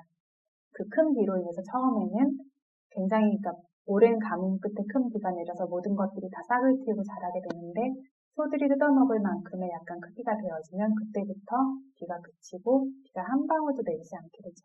그렇게 되어지면서 점점 더 말라가게 되고 나중에는 해가 하나씩 더 생깁니다. 그래서 밤낮으로 해가 생기고 이런 식으로 그렇게 해가 생겨나는데 제가 하나씩 해가 생겨나고 나중에 해가 7개가 될 때까지 생긴다고 하는데 어렸을 때 그것과 관계된 동화 같은 옛날 민속 뭐라 그러죠? 그런 전설인가요? 신화 이런 거에서 해가 7개 생겨서 이런 얘기를 본 적이 있었는데 어쨌든 여기서 7개까지 생겨난다라고 하는데 몇 년 전에 천문대에 가서 강의를 들은 적이 있는데 실제로 오랜 세월이 지난 다음에 목성이 해가 된다라고 하네요. 그래서 해가 두 개가 된다라고 이렇게 이야기를 하죠. 그때가 되면 이미 사람은 살 수 없죠. 그런데 어쨌든 해라고 하는 것들도 항상 한계가 이렇게 있는 것이 아니라 계속해서 그 성질을 가진 것들이 새로 생겨날 수 있는 것이죠. 그렇게 되어져게 됐을 때 처음에는 시냇물이 마르고 강물이 마르고 나중에는 바닷물이 마르다가 마지막으로 해가 6개 정도 됐을 때에는 정말 온 세상에서 김이 풀풀풀풀 나고 있는 그런 상황이 되다가 그것이 지나가게 되어졌을 때 해가 7개가 되어졌을 때 다 타오르기 시작하는 거죠. 그래서 이게 불로 세상이 멸망할 때 이야기입니다. 이렇게 불로 세상이 멸망하면 인간계뿐만이 아니라 천인계 그리고 범천계의 가장 아랫세계까지 다 타버리기 때문에 그 이전에 10만 년 전쯤부터 천인들이 와서 그 징조를 주기 때문에 다 너무 두려움에 떨어서 수행해서 다 범천계에 가고 이미 인간계와 천인계엔 사람들이 존재들이 존재하지 않는다고 합니다. 그래서 어떤 세상 생기고 멸망하고 이러는 것들에 대해서는 너무 길기 때문에 나중에 한번 기회가 되면 어떤 상식이 되실 수 있도록 이야기를 해드리면 좋은데 어쨌든 그런 식으로 세상이 불로 멸망하고 그 불로 멸망하는 것들이 여러 번 반복되고 나면 그러니까 7번 불로 멸망하고 나면 8번째는 물로 멸망합니다. 또 7번 불로 멸망하고 8번째는 물로 멸망하고 물로 멸망할 때도 끊임없이 비가 내리는데 소금물이 섞인 그런 종류의 비가 내리면서 이제 모든 것들이 다 삭아서 없어지게 되는 그런 것인데 이것들이 이제 계속 반복되다가 8번째 사이클에서 마지막 64번째 바람으로 멸망하게 되고 이때에는 범천계의 제3 범천계까지 모두 다 가루조차 남지 않고 사라지게 되는 이런 멸망이 생기는데 이런 멸망이 처음 시작될 때 이제 항상 생겨나는 것이 비가 내리는 겁니다. 이렇게 비가 내리고 물이 차오르게 되고 그리고 세상이 다시 생겨날 때에도 물이 차오르게 되는데 이것들 안에 이제 그렇게 자연적으로 생겨나는 물의 생성과 소멸, 머무르고 쇠퇴함들에 관계된 것 중에 하나가 불의 요소라는 거죠. 차가운 불의 요소라는 이야기를 하시고 싶은데 이것만 있는 건 아니고 다른 네 요소가 모두 다 함께 작용하고 기능을 가지면서 이런 일들이 생겨나게 됩니다. 그래서 이건 여기까지만 얘기하고 다시 내용으로 돌아가면 그래서 이것들의 소멸이 보이도록 관하는 모습 앞서 언급한 궁극적인 실체들인 이러한 4대 요소, 허공 요소라는 이러한 요소들이 섬세하고 미세하다는 것 그리고 이러한 불의 요소의 두 가지 기능을 조합해서 살펴볼 때 이 몸뚱이가 눈 한 번 깜짝이거나 번개 한 번 치는 그런 시간조차 그치지 않고 계속해서 생성과 소멸이 되고 있다는 것 계속해서 생성과 증대와 소멸이 있다는 것을 반드시 알아야 합니다. 소멸이 굉장히 이러한 미세한 단위들이 끊임없이 생성되고 소멸되면서 지금 이렇게 견고한 실체로서 우리 눈에 보이는 거죠. 바닥이 딱딱하게 버티고 있는 것 같지만 이 조건이 있기 때문에 버티고 있는 겁니다. 바닥은 그 딱딱함이 영원하지도 않고 견고하지도 않습니다. 우리 몸도 마찬가지고요. 그래서 이것들을 지혜로서 볼 때에는 이러한 자세한 단위의 물질들은 아직 볼 수 없기 때문에 불타오르고 있는 솜더미나 솜뭉치, 종이더미나 종이다발들의 소멸을 보듯이 그렇게 보아야 할 것이다 하셨고 반대로 소멸이 아닌 생성과 증대가 보이도록 관하는 모습으로 볼 때에는 생성과 증대를 볼 때에는 하늘의 구름이 찰나간에 가득해지거나 바다와 통하는 개천에 조수가 차오르는 것 같이 자기 몸 안에 지혜로서 이렇게 숙고해서 보라고 말씀하셨습니다. 이렇게 생성되고 증대되는 것과 소멸이라는 두 가지를 지혜로 깨끗하게 구별해서 정확히 볼 줄 알아야 분명해지지 이거를 핵심을 꿰뚫도록 정확히 볼 줄 모르면 오히려 혼란스러워질 것이다. 이렇게 이야기하셨습니다. 그런데 이해되시죠? 이해되십니까? 그래서 우리가 몸이라고 믿는 것, 이렇게 견고하다라고 믿는 어떤 물질적인 이런 모든 것들이 지금은 아직 물질의 영역을 이야기하고 있는데 이렇게 너무나 섬세한 요소들이 끊임없이 생성과 소멸되는 것들의 조합체라는 것, 그 위에 드러난 표상과 같은 것들을 저희가 보고 있다라고 이해하시면 됩니다. 그래서 우리가 이렇게 몸뚱이라고 이야기하지만 그 안에 어떤 온도를 볼 수도 있고 저번에 말씀드렸듯이 현미경으로 보면 양파 껍질의 그 모습이 보이는 게 아니라 그 안에 어떤 세포들이 보이는 것처럼 그런 것처럼 이 안에 있는 실체들을 볼 수 있으면 그것들이 훨씬 더 미세한 단위들이 보였을 때 그것들이 우리가 쉽게 말해서 세포가 굉장히 빠르게 생성되고 소멸된다라고 얘기하는 것처럼 계속적인 생성과 소멸이 세포라고 말하는 것보다 훨씬 더 미세한 단위로 계속 생겨나고 있다는 뜻입니다. 그래서 이것이 흙물, 불, 바람이라는 4대 요소가 진짜 본질적이고 궁극적인 파라마타라는 요소로서 진짜 본질적이고 궁극적인 파라마타라는 요소라는 것은요. 자기의 성질을 지니고 있는 요소를 뜻합니다. 그래서 불의 요소도 자기의 성질을 분명히 지니고 있죠. 뜨겁고 차갑고. 물의 요소도 넘치고 흐르고 그쵸. 이런 식의 어떤 자기의 성품을 분명히 가지고 있습니다. 이거는 아무리 더 작은 단위로 쪼개려고 해도 변하지 않는 그것도 고유의 성품입니다. 마음으로 보자면 마음은 아는 성품을 가지고 있습니다. 산야는 지각은 지각하는 성품이 있고 느낌, 수는 느끼는 성품이 있습니다. 절대 변하지 않는 고유의 성품을 가지고 있는 이러한 것들을 궁극적인 요소 파라마타라고 부릅니다. 우리가 보통 알고 있는 궁극적인 요소가 아닌 그러한 요소들은 어떤 이것이 마이크라고 하는 것이 본질적인 절대 변하지 않는 성품을 가지고 있나요? 계속해서 쪼개지고 하다 보면 본질적인 성품을 지니고 있지 않습니다. 그래서 파라마타라고 하는 궁극적 요소는 자신의 변하지 않는 성품을 가지고 있는 그것들을 뜻합니다.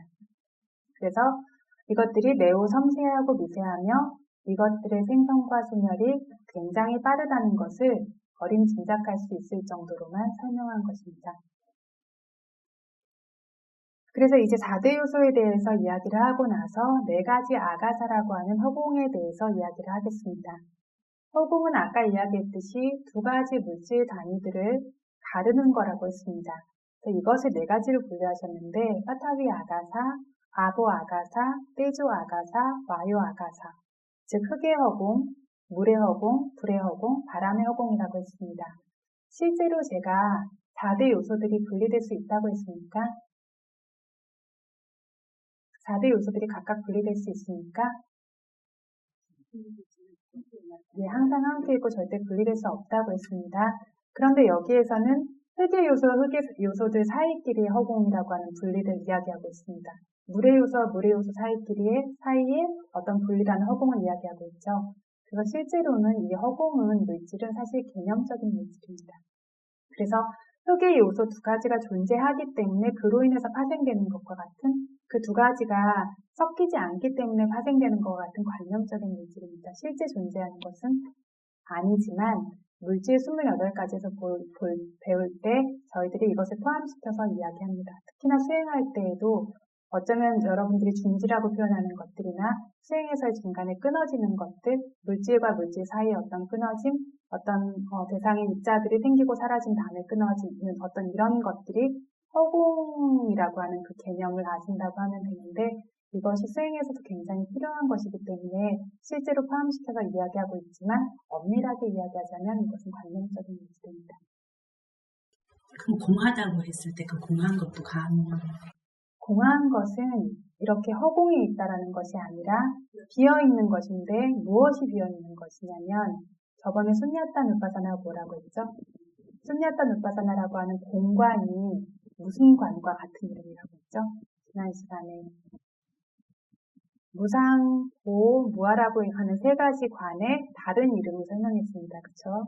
그래서 그게 이제 해탈 관문과 이런 것들과 연관되어진다고 이야기를 했는데 무아를 관하는 것과 공관이 같은 거라고 했습니다. 공하다라는 것은 아무것도 없다라는 것이 아니고요. 나라고 하는 그러한 어떤 관념들, 그러한 자아라고 하는 이러한 것에서 비어있는, 그러한 성품이 비어있는 그것을 공하다고 말하는 겁니다. 여기서 말하는 허공과는 차이가 있는 개념입니다. 이해가 되시나요? 근데 아까는 깔라빠는 이렇게 더 이상 분리할 수 없다라고 했잖아요. 근데 여기에는 왜 깔라빠 입자들을 각각 분리한다라고 나와요? 깔라빠 입자들끼리를 분리하는 거죠. 그러니까 개념적으로밖에 설명을 할 수가 없을 것 같은데 개념적으로 깔라빠도 8가지로 이루어진 깔라빠가 있고 9가지로 이루어진 깔라빠가 있고 예를 들면 이게 소리의 깔라빠라면 소리라는 요소가 이렇게 더 들어가게 되겠죠. 이렇게 되어져 있는데 가장 최소 단위가 8가지이기 때문에 이거를 깔라빠라고 하면 이 안에 8가지 요소들이 섞여 있다라고 합시다. 그러면 지수화풍과 그래서 지수화풍이라고 하는 4가지 큰 요소와 색이라고 하는 우리가 모습으로 인식할 수 있는 이러한 색과 그리고 냄새, 그리고 맛, 영양, 이것이 최소 단위입니다. 그런데 이거를 관념적으로 얘기하자면 깔라빠 입자들이 이렇게 있을 때 이 사이가 이 두 가지를 분리시켜 이렇게 붙어 있더라도 두 가지가 분리되도록 만들어주는 이러한 분리해주는 요소가 있겠죠. 이것이 여기서 말하는 허공이라는 개념입니다. 개념인데 이제 사야도께서 여기서 흙의 허공, 흙의 허공, 물의 허공, 불의 허공, 바람의 허공 이렇게 이야기를 하셨을 때에는 이것들은 절대 분리가 되어질 수 없음에도 불구하고 저희가 어떤 수행을 하거나 이렇게 인식하거나 할 때 물론 섞여서 인식하지만 어떨 때에는 그러니까 차가움을 인식한다라고 해도 그 인식되어지는 대상 안에 4대 요소가 분명히 같이 있음에도 불구하고 어떨 땐 차갑다는 걸 분명하게 인식하죠. 어떨 때는 그 안에 딱딱함을 분명하게 인식하죠. 그 중에 가장 강한 것들로서 그 특성들을 인식하게 되어지는데 그래서 그렇게 큰 개념으로 딱딱함과 딱딱함이 연속되어진 것들이 아니고 계속 새로 생겨나고 사라지는 딱딱함들이죠. 그 딱딱함들 사이사이를 분리할 수 있도록 이해할 수 있게 해주는 개념으로서 아가사라는 허공을 설하시는 겁니다. 이해되십니까? 그래서 이렇게 두 가지 아가사 허공의 요소들이 있다라고 했는데 두 가지 아가사 허공의 요소는 여기서 그린 것처럼 동시에 생겨나고 있는 깔라빠 입자들을 각각을 분리합니다. 그죠? 동시에 생겨나고 있는 입자들 각각의 분리를 첫 번째 종류의 아가사 허공의 요소라고 하고 두 번째는 앞뒤로 연결되어서 생겨나고 있는 것. 앞에 물질이 생겨나고 사라지고 뒤에 물질이 생겨나고 사라질 때 앞에 것과 뒤에 것이 마치 섞이지 않는 것처럼 각각이라는 것을 구분하는 것 같은 것이 이 두 번째 아가사입니다. 이해되십니까? 동시에 생겨나는 것들이 섞이지 않도록 하나하나를 분리하는 것 같은 그러한 허공과 두 번째는 하나가 생기고 사라지고 다음 것이 생기고 사라질 때 앞에 것의 끝과 처음 것의 시작, 그러니까 앞에 것의 마지막 경계와 처음 것의 맨 앞의 경계 사이와 같은 것. 이해되십니까? 이것을 두 번째 종류의 허공이라고 합니다. 그래서 소멸의 앞뒤로 연결되어 생겨나는 이전 물질과 새 물질들의 소멸의 경계, 즉 끝과 생성의 경계, 시작. 그러니까 물질들이 소멸하는 순간의 끝과 생성되는 순간의 끝입니다. 그래서 물질과 정신의 찰나에 대해서 전에 설명드린 적이 있는데 기억나십니까? 물질과 정신의 찰나가 어떻게 다르다고 했죠? 무엇이 더 빠르죠? 정신이 더 빠른데 물질보다 얼마나 더 빠르죠?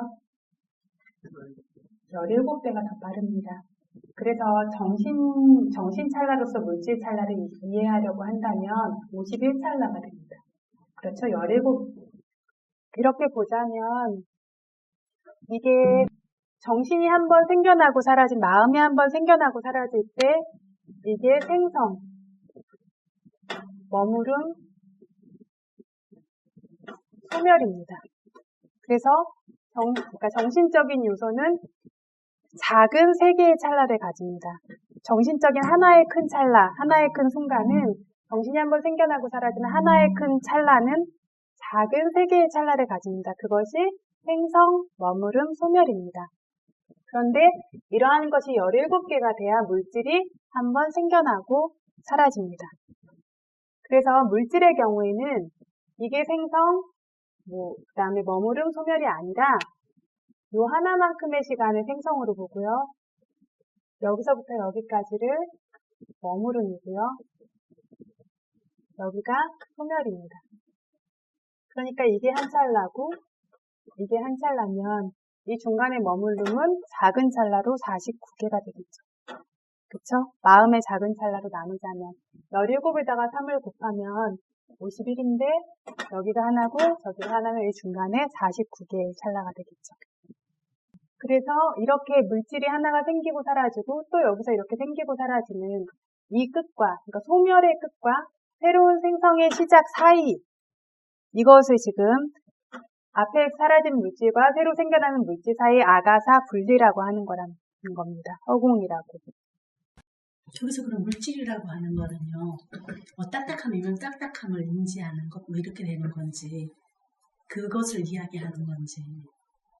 그러니까 딱딱함 실제로 얘기하자면 딱딱함은 따로 존재하진 않는데 거기서 저희가 가장 분명하게 인식하는 것들이 딱딱함의 성품이 가장 강한 물질을 인식하는 건데 이거는 그러니까 그렇게 딱딱함의 성품이 가장 강한 물질도 있을 거고 소리의 성품을 가지고 있는 물질도 있을 거고 냄새의 성품을 강하게 갖고 있는 물질도 있을 거고 여러 물질이 있는데 깔라빠라고 하는 가장 최소 단위의 물질들이 한번 탁 하고 생겨나서 사라지는 그 찰나가 마음과 비교했을 때 17배의 그 길이의 찰나를 갖고 있다는 것이고 그것을 이제 작은 찰나로 구분했을 때 물질의 경우에는 이 맨 처음에 하나 또 작은 찰나 다시 두 개를 머무른 마지막 하나의 소멸이라고 한다는 거고요. 그래서 어떤 물질 하나가 생기고 탁 사라지고 다음 물질이 생기고 탁 사라지게 되어졌을 때 그 사이의 틈, 그러니까 하나의 소멸의 끝과 하나의 시작의 앞부분, 그 경계를 지금 아가사라고 하니 허공이라고 한다라고 이야기를 하는 거죠. 그럼 결국은 하나의 마음이 어떤 대상을 알 때요.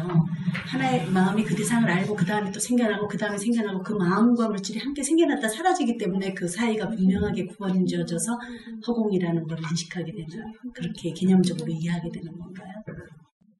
굉장히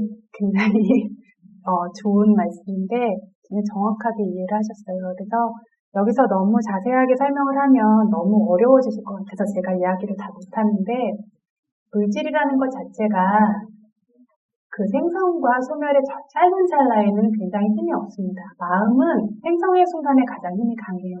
그래서 마음은 너무 짧기 때문에 이렇게 확 생긴과 동시에 사라지는 것과 같은 것이기 때문에 생성의 순간에 가장 힘이 강하고 그래서 생성의 순간에 무슨 작용을 가장 잘 할 수 있다면 물질은 그 생성의 순간이 너무 짧고 머무름의 순간만 분명하기 때문에 머무름의 순간에만 우리가 대상을 인식할 때도 그렇게 머무름의 순간이어야 되고 어떤 눈에서도 뭘 보려고 해도 그 눈에 바탕이 되어지는 물질 조건이 머무르는 순간일 때만 그 상을 이렇게 담아서 인식하는 마음이 생겨날 수 있는 그런 토대로 작용할 수 있고 물질은 그런 것이라서 그런 것이라고 보자면 그런 특성을 가지고 있고요. 그런데 저희가 이제 저번에 위티라고 해서 마음이 이제 대상을 인식하는 그 순서에 대해서 이야기를 드린 적이 있는데 그렇게 대상을 볼 때 그러면 실제로 안식이나 이런 것들이 물질을 처음부터 끝까지 인식하냐면 그렇지가 않죠.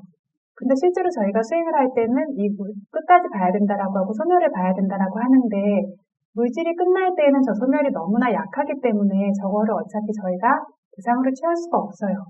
대상으로서 작용할 수가 없어요. 저 성질 자체가. 그런데 그러면 그것을 어떻게 소멸로서 취하게 되지?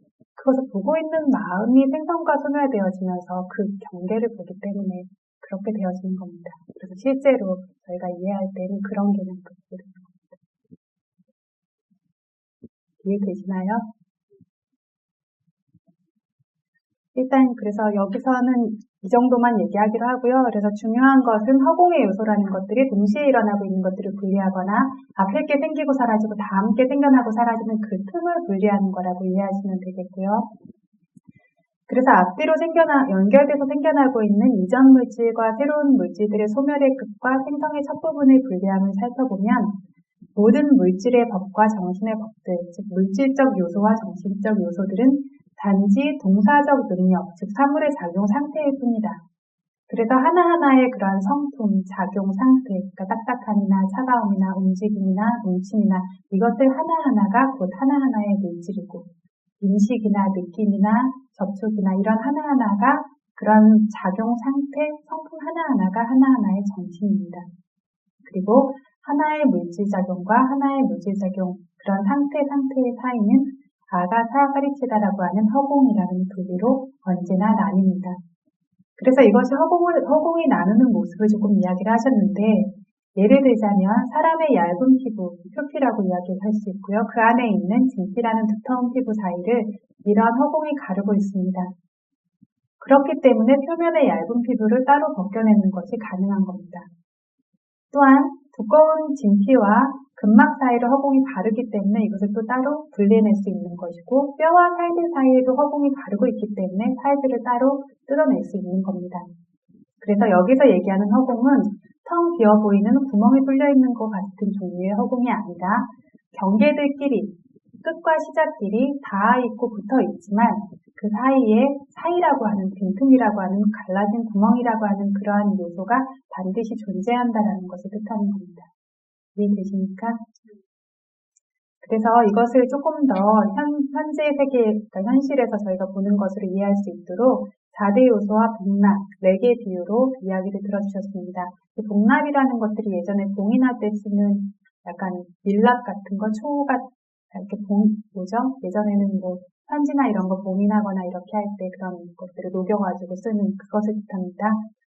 그래서 이것처럼 사라지고 있는 이전 작용의, 즉 이전의 어떤 성품의 소멸의 경계, 그러니까 즉 소멸의 끝과 새롭게 생겨나고 있는 새로운 작용의 생성의 경계, 그러니까 제일 처음 시작, 이 사이는 허공으로 나뉘는데 매우 딱딱한 상태의 복납을 아주 뜨거운 숯불 위에 올려서 액체로 만들 경우에 여기서 매우 딱딱함은 하나의 상태로서 흑의 요소의 한 종류입니다. 그런데 여기에 이 흑의 요소는 차가운 성질의 불의 요소의 자식들이라고 했습니다. 즉 차가운 성질을 가진 불의 요소로 인해서 발생되어져 있는 어떤 상태의 성품들입니다. 이것이 발생 원인입니다. 그래서 매우 뜨거운 숯불 위에 이렇게 딱딱하게 굳어있는 복납이라는 흑의 요소의 어떤 성품을 올려놓음과 동시에 뜨거운 성질의 불의 영향이 아래로부터 차례로 태어나가기 때문에 차가운 불의 요소가 차례로 소멸됩니다. 차가운 불의 요소와 함께 생겨나기에 적절한 딱딱함이라는 흑의 요소의 상태 작용도 차가운 불의 요소와 함께 차례로 소멸됩니다. 한순간에 쫙 변하는 것이 아니죠. 서서히 차례로 소멸되는데 저희는 그것이 복납이 녹는구나 이렇게 이해를 하는데 실제로는 딱딱함들이 계속 소멸되어져 가고 부드러움들이 계속해서 생성되어져 가는 과정입니다. 그걸 볼 수 있어야 된다는 거죠. 그래서 뜨거운 성질의 불의 요소와 함께 생겨나기에 적절한 부드러움이라는 단계의 상태 작용이 계속 변화하면서 생겨나기 때문에 결국 액체 상태의 복납이 되고 이걸 면밀하게 지켜보고 있으면 딱딱함이라는 상태가 점차 사라져가는 것, 점차 부드러워지는 것, 점차 덩어리가 흘려져가는 것, 그리고 점차 액체가 생겨나오게 되는 것을 직접 보게 됩니다. 그래서 이 상태들이 각각이 다른 말들로 우리가 표현할 수 있도록 각각의 다른 성질을 띠고 있습니다. 그렇죠? 딱딱했다가 부드러워지고, 덩어리가 풀어지고 액체가 생겨나고, 이렇게 다른 말로 표현할 수 있을 만한 그 조건이 이 상태들이 변화해서 생겨나기 때문입니다. 그래서 이게 분명히 확실하게 생겨나는데, 딱딱함이 단계 사라지고 부드러움이 단계 새로 교환해서 생겨나오는 것이지 이 딱딱함이 부드러움으로 변하는 게 아닙니다. 바뀌는 겁니다. 앞에 것은 이미 계속해서 사라져가는 거고 새로운 것이 계속해서 생성되는 겁니다. 원래 확고한 딱딱함이 부드러워졌다 딱딱해졌다 하는 것이 아니라는 뜻입니다. 그래서 여기에서 갑자기 물을 부어서 뜨거운 불의 요소가 소강되고 차가운 불의 요소가 다시 세력을 차지하게 되면 부드러움이 또 다시 단계 소멸되고 딱딱함이 단계 생성됩니다. 교환돼서 결국은 아주 딱딱한 상태로 변하게 됩니다.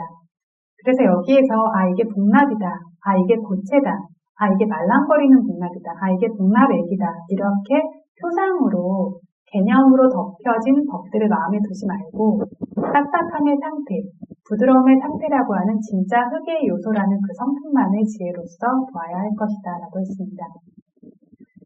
흑의 요소의 생성과 소멸을 보는 법은 처음에 딱딱함의 액체가 될 때까지 원래대로 머무를 수 있는가를 보면 머무를 수 없죠. 그렇죠? 그래서 처음부터 흑의 요소가 단계 무너지고 사라지고 부드러운 흑의 요소가 물결이 넘실거리며 일듯이 단계 생겨나옴이 지혜 안에 분명히 드러나야 합니다. 앞에 딱딱한 흑의 요소의 소멸의 끝과 뒤에 부드러운 흑의 요소의 계속적인 생성의 사이도 분명히 그 틈이 있습니다. 이것이 바로 아가사 파리치다라는 허공이라는 분리가 각각 따로 존재하는 겁니다. 이것은 너무나 촘촘해서 눈 한 번 깜빡이 사이에조차 수천 이상 촘촘하게 생겨납니다. 좀 더 수행을 하셔서 물론 입자라고 하는 관념적인 상태이긴 하지만 물질들이 굉장히 섬세하게 생기고 사라지는 모습을 실제로 보신 분들은 아마 더 이해하기가 쉬우실 거고 그것이 아니라도 어떤 세포 단위라든가 입자들 원자 단위라든가 이러한 쪽으로 스포를 하실 수 있다면 좀 더 이해하기가 쉬우실 것 같습니다. 그래서 지혜 안에 흑의 요소의 하나하나의 상태로서 아주 분명한 것만 구분해서 보라고 하셨습니다.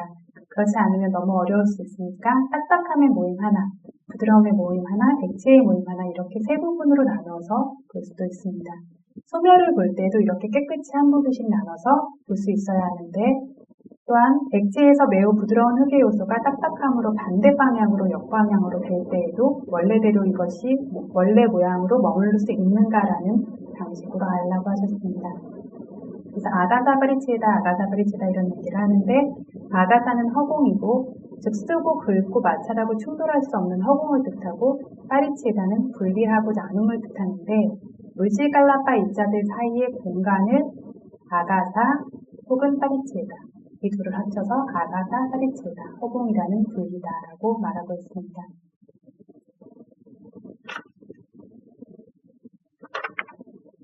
그리고 아보 아가사 물의 허공 아보 아가사라는 물의 허공에서도 앞의 개념하고 거의 차이가 없습니다. 원래의 딱딱함에서 시작해서 액체가 될 때까지 결합함이라는 물의 요소 그쵸? 그런 고체 상태의 복납을 보면 거기에 딱딱함의 성품은 흙의 요소의 성품이고요. 뭉쳐져 있는, 결합되어져 있는 성품은 물의 요소의 성품입니다. 그렇죠? 차가움은 불의 요소의 성품이고요.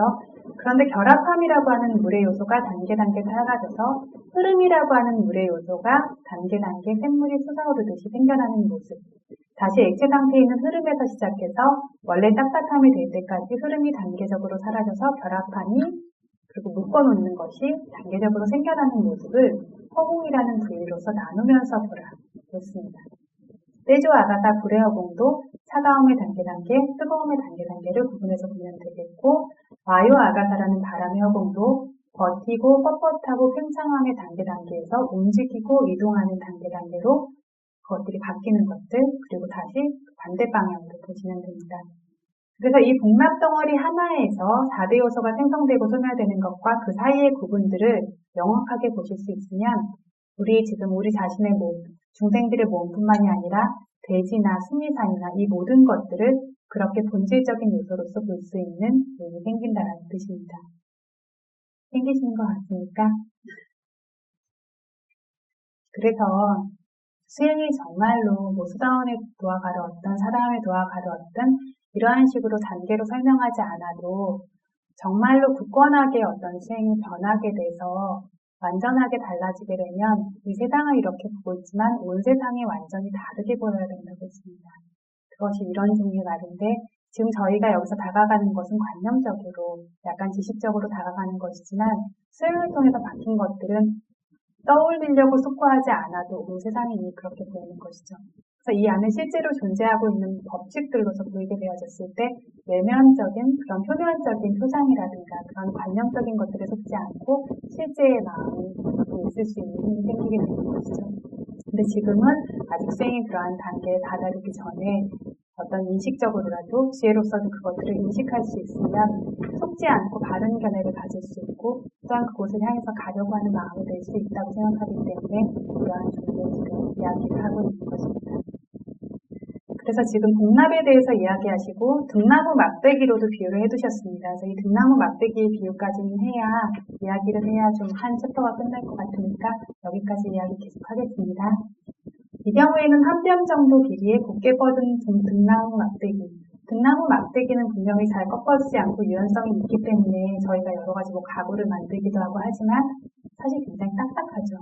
딱딱하기 때문에 이게 잘 드러나기 때문에 이 예를 드셨는데 이걸 구부려서 양끝이 닿도록 그러니까 하나 쭉 펴져 있는 막대기를 구부려서 양끝이 닿도록 할 때 등나무라고 하는 크고 작고 길고 짧고 등나무가 가지고 있는 색깔이나 모습이나 이런 표상을 마음에 두지 말고 그 딱딱함이라는 흙의 요소의 성품, 진짜 흙의 요소에 집중해서 보게 되었을 때 곱게 뻗어 있을 때 존재하는 원래 흙의 요소가 구부릴 때까지 원래대로 머무를 수 있는가 숙고해보면 머리카락 한 가닥만큼 구부러지는 시점부터 시작해서 순서대로 탁탁탁탁 터지고 끊기면서 약간 이것들은 관념적이지만 외부로 볼 때도 좀 분명하죠.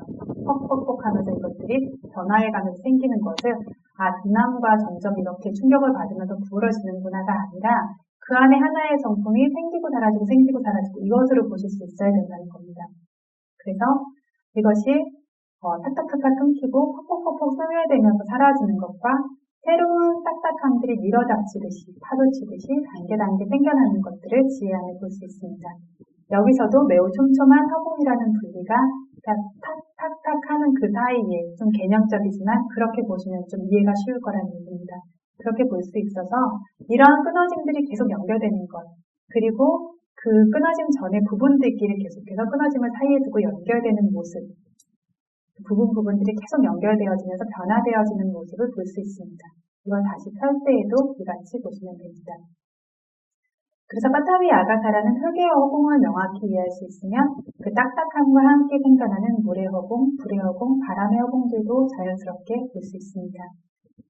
이 작은 막대기 하나에서 4대 요소의 생성과 소멸을 제대로 분명하게 이해할 수 있다면 여러 가지 자세를 바꿔가면서 움직이고 있는 사람의 몸, 그렇죠? 계속해서 앉고, 서고, 눕고, 가고 이렇게 자세를 움직이고 있는 사람의 몸도 바람 때문에 움직이고 있는 크고 작은 나무들도 지진으로 움직이고 있는 대지와 수미산까지에서도 4대 요소의 생성과 소멸을 볼 수 있게 될 것입니다. 이것을 자세로 움직인다, 지진으로 움직인다, 몸과 바람으로 움직인다라고 이야기하고 있지만 실제로 이 모든 움직임들은 바람의 요소가 가장 극명하게 드러나는 특성입니다. 그래서 실제로 이 안에서 작용하고 있는 법칙은 모두 다 같은 겁니다. 그리고 저희가 만화 영화 같은 것들 만들 때 영화도 마찬가지고요. 하나하나의 그림들을 이어서 그 필름들이 모여져서 움직이고 있는 모습이 생기는 것과 마찬가지로 이 안에서도 이런 4대 요소의 생성과 소멸이 지금 생겨나고 소멸되는 짧은 찰나의 것들이 이어지고 뭉쳐지고 합쳐짐으로써 어떤 움직임으로써 그것들이 드러난다라고 하는 것이죠. 그래서 하나하나의 작용 상태를 하나하나의 본질적, 궁극적인 요소 파라마타라고 한다고 했는데 조금 전 말씀드렸듯이 이 파라마타, 궁극적인 요소는 변하지 않는 고유의 성품을 지닌 실질적인 요소라고 했습니다. 그래서 움직임이라는 것은 여러 가지 작용 상태들의 변화일 뿐입니다. 그래서 하나하나의 진짜 본질적 요소들, 이런 최소 단위의 요소들과 본질적인 요소들은 실제로는 머리털끝만큼도 움직이는 일은 없습니다. 그런데 원상태 그대로 계속 쇠퇴하고 소멸할 뿐이고 이동이나 올라가거나 들썩거리는 것 같은 것들도 없습니다. 우리가 간다라고 할 때, 길을 가려고 할 때 가려고 하는 마음이 생겨나죠. 가려고 하는 마음이 생겨났을 때 그 뒤를 따라 생기는 것이 무엇이냐면 마음을 조건으로 생겨나는 바람의 요소가 가장 극대화된 물질 현상입니다. 그것이 하나가 생겨나는 것이 아니라 무수히 생기고 사라지죠. 무수히 생기고 사라지는 것들이 조금 장소를 변하면서 생겨나기 때문에 감이라고 하는 행위가 생겨나는 것처럼 생겨나는 것이지 하나의 다리가 이렇게 움직여서 가는 게 아니라는 뜻입니다. 지금 생겨난 물질은 티끌만큼도 머리카락 끝만큼도 움직이지 않습니다. 거기서 생기고 사라지는 것들이 연결되고 조금 전에 이야기한 만화 영화처럼 그런 영상물의 필름들이 연결된 것처럼 이러한 식으로 생성과 소멸을 가져서 그런 것들을 통배가 강할 때 이런 식으로 생겨나게 되어지고 그것을 저희가 움직임이라고, 내가 움직인다라고 이런 식으로 잘못된 견해로 보고 있는 것입니다. 그래서 보통의 사람들이 볼 수 있는 움직임이나 이동이나 들썩거림이나 떨어짐이나 올라감, 후퇴함, 전진함 등 이 모든 것은 새로운 본질적 요소와 진한 본질적 요소 사이의 교환일 뿐입니다. 그리고 그 사이에는 단계의 분리적인 요소들, 그런 사이사이들과 함께 생겨나고 있는 작용일 뿐이라고 확고하게 기억하십시오라고 했습니다. 그래서 우빠다, 방가, 아가사, 즉 생성과 소멸과 허공, 그 사이, 이것의 이러한 것들을 보는 모습에 대해서 앞에 설명한 복락 덩어리에서 뜨거운 불길과 접촉함을 마음에서 대상으로 함과 동시에 복락 덩어리 상태가 다르게 변화하는 것을 눈으로 보듯이 마음에서도 보게 되고 이전 상태가 소멸되는 것도 보고 새로운 상태가 생겨나는 것도 보고 불 위에 정말 올려놓으면 마음의 눈으로 지혜로서 숙고해서 아는 것이 아니라 실제 눈으로도 분명히 보게 됩니다. 조금 전에 수단다님께서 질문하신 내용에 답변하면서 잠깐 말씀드렸는데 사실 눈에서 봄이라는 것들은 물질이 틱틱하나 머무르는 시기에 도달하고 있는 것만을 볼 수 있습니다. 왜 그렇다고 했죠? 그렇죠. 물질은 머무르는 순간에만 그 힘을 가진다고 했습니다. 그래서 머무르는 시기에 도달하고 있는 물질만을 볼 수 있고 사실은 소멸의 경계, 생성의 경계를 보는 일이란 없습니다. 두 경계의 두 끝대 사이인 아가사바리치다라는 허공이라는 분리를 보는 이유도 아주 자세히 들어가서 이야기하자면 없습니다. 이전의 티띠라는 머무름과 이전 물질의 머무름과 다음 물질의 머무름끼리만을 연결해서 봅니다. 특히나 이것들은 안식에서 생겨납니다. 눈에서. 실제로 보는 작용은 눈에서 생기죠. 제가 지금 케만가라님을 봤다라고 했을 때 그게 케만가라님의 것을 아는 것은 눈에서 생겨나지 않아요. 단지 보아서 인식하는 그 짧은 것만이 눈에서 생겨나고 이것에 대해서 알고 이해하는 것들은 마음에서 생겨나죠. 그러니까 물론 눈에서도 마음이지만 하다야와트라고 하는 심장 물질을 의지하는 의문이라고 하는 것에서 생겨나는, 그러니까 눈이라고 하는 문에서 생겨나는 것이 아니라 의문을 통해서 생겨나는 마음만이 그것을 인식할 수 있습니다. 그래서 여기서는 본연의식이라고 하지만 진짜 장님이나 이런 사람들처럼 그걸 정확하게 봐서 인식하는 정도까지 상태를 말하는 것이 아닙니다. 단지 대상을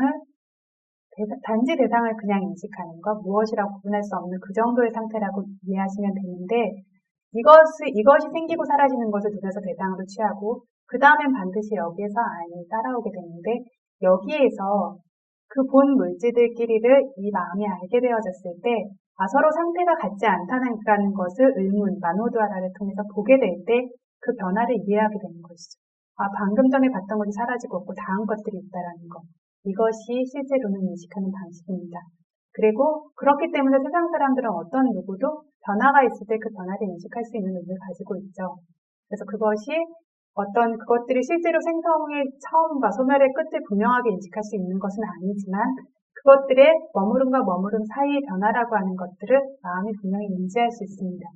그리고 그 변화 사이의 어떤 그 차이를 만드는 그것을 아가사바리치다라고 이해하시면 더 분명한 이해가 되겠죠.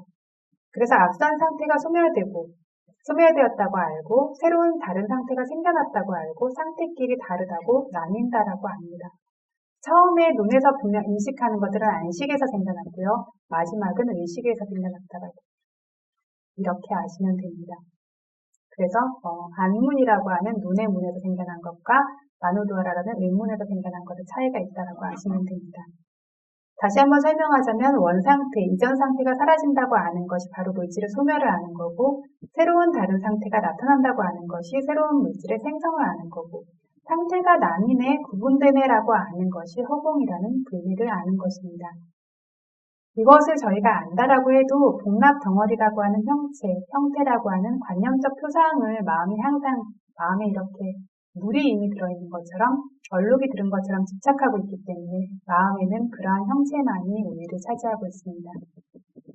그래서 이렇게 관념에는 여러 가지가 있는데 어떤 연속적으로 생겨나는 것으로의 관념도 있고 모양적인 측면의 관념도 있고 이렇게 여러 가지 관념이 있습니다. 이런데 어떤 종류의 관념이든 그러한 표상으로서 집착하고 있기 때문에 이렇게 실질적인 형태로서 대상을 볼 수 있는 지혜가 생겨나지 않은 채로 계속 현실을 인식하고 있는 거죠. 그런데 이렇게 생성과 소멸과 허공을 보는 것들을 볼 수 있는 지혜가 생겼을 때에는 그 생멸 하나하나의 사이에 하나하나 안에서 소멸되는 말하나 죽음의 요소를 알고 생겨나는 것마다의 잣띠 태어남의 요소를 알게 되고 생성과 소멸 사이사이의 허공이라는 분리의 요소를 알게 될 수 있다고 했습니다. 그래서 저희가 죽음에도 여러 가지 죽음이 있는데 정말 이 한 생이 끝나고 생기는 죽음도 있지만 실제로 법을 보는 사람이라면 매 순간 그 찰나찰나 생성과 소멸이 그것이 태어남과 죽음이라는 것을 알 수 있어야 한다는 가르침이 이런 뜻입니다. 그래서 대기의 지난 상태가 파괴되고 소멸되고 사라지고 다하고 끝남이 하나의 말 하나 다투 죽음의 요소이고 그것을 죽음의 요소라고 소멸을 개별적인 하나의 요소 하나의 법으로서 사람들은 알지 못합니다. 마음 안에 집착되어서 새겨진 듯이 드러나고 있는 복납 덩어리의 하나의 상태 정도로만 여깁니다. 하나의 법의 죽음으로서 여기지 못합니다. 하나의 법이 죽고 다음 법이 또 생겨나서 죽는 분리된 법으로서 보지 못합니다. 또한 태어남의 요소도 마찬가지로 새로운 다른 상태가 생겨나고 드러나고 출현함도 새로운 하나의 법이 탄생한 것이라고 개별적인 하나의 요소로서 하나의 법으로 알지 못하고 복납의 상태가 변했네 이렇게밖에 인식하지 못합니다. 허공의 요소도 상태가 나뉘는 것 역시 하나의 법으로서 요소로서 알지 못합니다. 그래서 복납 덩어리라는 정말 존재하고 분명히 존재하는 것이 아닌 표상을 지혜로서 제거하여 딱딱한 뭉침, 차가움, 뜨거움, 들썩거림이라는 진짜 본질적 요소를 지혜를 모아 볼 줄 알아야 이러한 죽음의 요소, 태어남의 요소, 그리고 그 사이를 분리하는 허공이라는 요소들이 개별적인 작용이고 개별적인 행위인 각각의 법으로서 이해되어질 수 있습니다. 그래서 이러한 세 가지 법이 지혜 안에 강력하게 각각 분명하게 드러날 수 있도록 노력해야 한다. 특별한 주의를 기울여야 한다. 그리고 이 이해를 등나무 막대기에서도 똑같이 점검해 보아라 라고 말씀하셨습니다. 그래서 이상의 말들로 무상이라는 법이 우리의 일반적인 원래의 마음의 알매조차 이미 포함된 것이다. 지금 우리가 일반적인 이야기로 하지만 지금 이야기한 말들을 이해하실 수 있죠. 그 안에 생성의 요소와 소멸의 요소, 그리고 허공의 요소가 있다는 것을 알 수 있죠. 그래서 일반적 원래의 마음의 알매조차 이미 포함된 것, 그러니까 수행으로 개발되어지지 않은 보통의 마음조차 포함되어진 것이기 때문에 결코 닿지 못하는 법이 아니라는 거죠. 지혜로서 보고자 한다면 이해할 수 있고 수행한다면 깨달을 수 있는 법이라는 거죠. 그래서 지혜 안에 표상의 법을 제거하는 능력, 4대 요소를 드러내 볼 줄 아는 능력, 그 세 가지 법이라고 하는 이렇게 생성과 소멸과 허공이라고 하는 세 가지 법을 명확하게 볼 줄 아는 능력이 아직 부족한 상태이기 때문에 무상을 보면서도 무상인 줄 모르고 있다라고 이렇게 저희가 이제 힘을 낼 만한 고무적인 측면을 보인다라고 이야기하셨습니다. 결코 멀리 있고 닿을 수 있는 법이 아니다라고 말씀하셨습니다. 그래서 법문을 조금 시간을 줄이는 게 좋겠다는 의견이 있어서 오늘은 이제 여기까지 진행을 하도록 하겠고요. 이해되어지지 않는 내용이나 질문하실 것, 궁금하신 것들이 있으면 질문해 주십시오. 따라가실 수 있으신 것 같습니까? 어려우세요? 어려운 개념이라는 것 이유가 저희가 계속해서 인식하고 보고 있던 것과 다른 개념이기 때문에 시간이 걸리지만 그래서 그냥 이걸 가져가셔서 버려두지 마시고 다시 들여다보시고 내 안에서 자꾸 이렇게 생각해 보시고 숙고해 보시고 하면 좀 더 이해가 되실 겁니다. 그런데 이렇게 글만으로 보게 되어지면 훨씬 이해되어지지 않는 부분이 있기 때문에 제가 설명을 좀 곁들여서 이렇게 하시면 다음에 생각하실 때도 좀 도움이 될 것 같아서 이야기하고 있는데 사야도께서 말씀하신 것처럼 일반적인 지혜로 이해되어질 수 없는 법도 아니고 분명하게 눈에 드러나지 않는 법도 아니고 그렇지만 우리가 평소에 인식하고 있는 방식과 다른 종류로 존재하고 있는 것이기 때문에 멀게 느껴지는 것이 있는 거죠. 우리가 그렇게 공하다는 말을 갖다가 그 전에 한국 불교에 있으면 참 많이 쓰거든요. 근데 이제 이걸 통해서 이렇게 봤을 때 우리가 이렇게 알고 있는 생겨나고 사라지고 정말 그 사이에 그렇게 그 허공이라는 그렇게 계속 그런 것들이 조건에 따라서 물질과 정신들이 계속 생성되고 소멸되어지고 생성되고 소멸되어져서 실제로 내가 어떤 미세한 입자조차도 그것들조차도 그림자일 것에 불과한 것처럼 그래서 그런 것들이 계속 생겨나는 어떤 조건에 의해서는 생겼다가 사라지는 그것을 분명하게 이해했을 때 그것을 공하다라고 하는 게 공의 정확한 표현이 것이죠. 그래서 그런 공은 아까 말씀드린 것처럼 나라고 하니까 자아라고 아따라고 하지 않았다 하니까 아따라고 하는데 아따는 뭐 한국어로 표현을 하자면 자아라고밖에 표현을 못하는데 어떤 견고한 실체를 아따라고 합니다. 그것이 없다라는 것을 공하다라고 하는 거죠. 그래서 저희가 이 책상이 딱딱하고 견고한 것 같지만 그렇지가 않아요. 그럼 이게 그래 이거는 머리로 생각해봤을 때 수많은 입자가 모여져 있는 거니까 분리되면 견고하지 않을 수 있겠지. 그래서 어떤 파장만 한번 탁 맞아도 가루가 날 수 있는 게 이 책상이죠. 그래서 다리가 무너지기도 하고 하는 것들이 꼭 다리가 부실 공사가 아니라도 그런 어떤 파장이 딱 맞으면 다 무너지기도 한다라고 하잖아요. 그런데 이거는 그러면 확고하지 않다라고 하자. 그러면 정신적인 현상은 어렸을 때부터 지금까지 쭉 알고 쭉 인식하고 이해하고 기억하고 하는 정신적인 현상들은 견고하게 분명히 이어져서 가고 있는데 그럼 이거는 확실한 것이 아닌가. 그걸 바탕으로 저희가 숙고하고 인식하고 모든 것을 하지 않습니까? 근데 그것은 이것들의 분명한 현상 자체들이 계속 연결되고 있는 것만을 저희가 인식하기 때문이고 실제로는 이것들이 계속해서 생성되고 소멸되고 그리고 저번에 말씀드렸듯이 방황가라고 하는 특별한 대상을 인식하지 않는, 그러니까 저희가 깊이 잠들었을 때와 같은 의식 상태가 일상의 의식에서도 계속 뛰어들고 있습니다. 그래서 이 의식들이 사실은 계속 끊어졌다, 이어졌다, 끊어졌다, 이어졌다 하는 건데 저희는 저희가 계속 알고 있다고 생각하죠.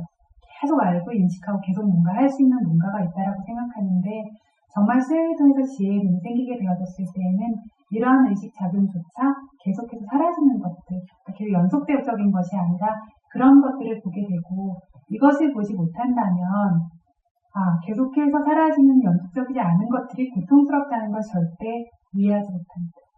이렇게 확고하게 붙들을 수 있는 아무것도, 그러니까 나라고 인식하고 믿고 의지하고 살았던 이 모든 것들이 확고하지 않다라는 것을 분명하게 인식할 수 있을 때에만 이게 정말 무상한데 이 무상한 것이 굉장히 고통스러운 거라는 것.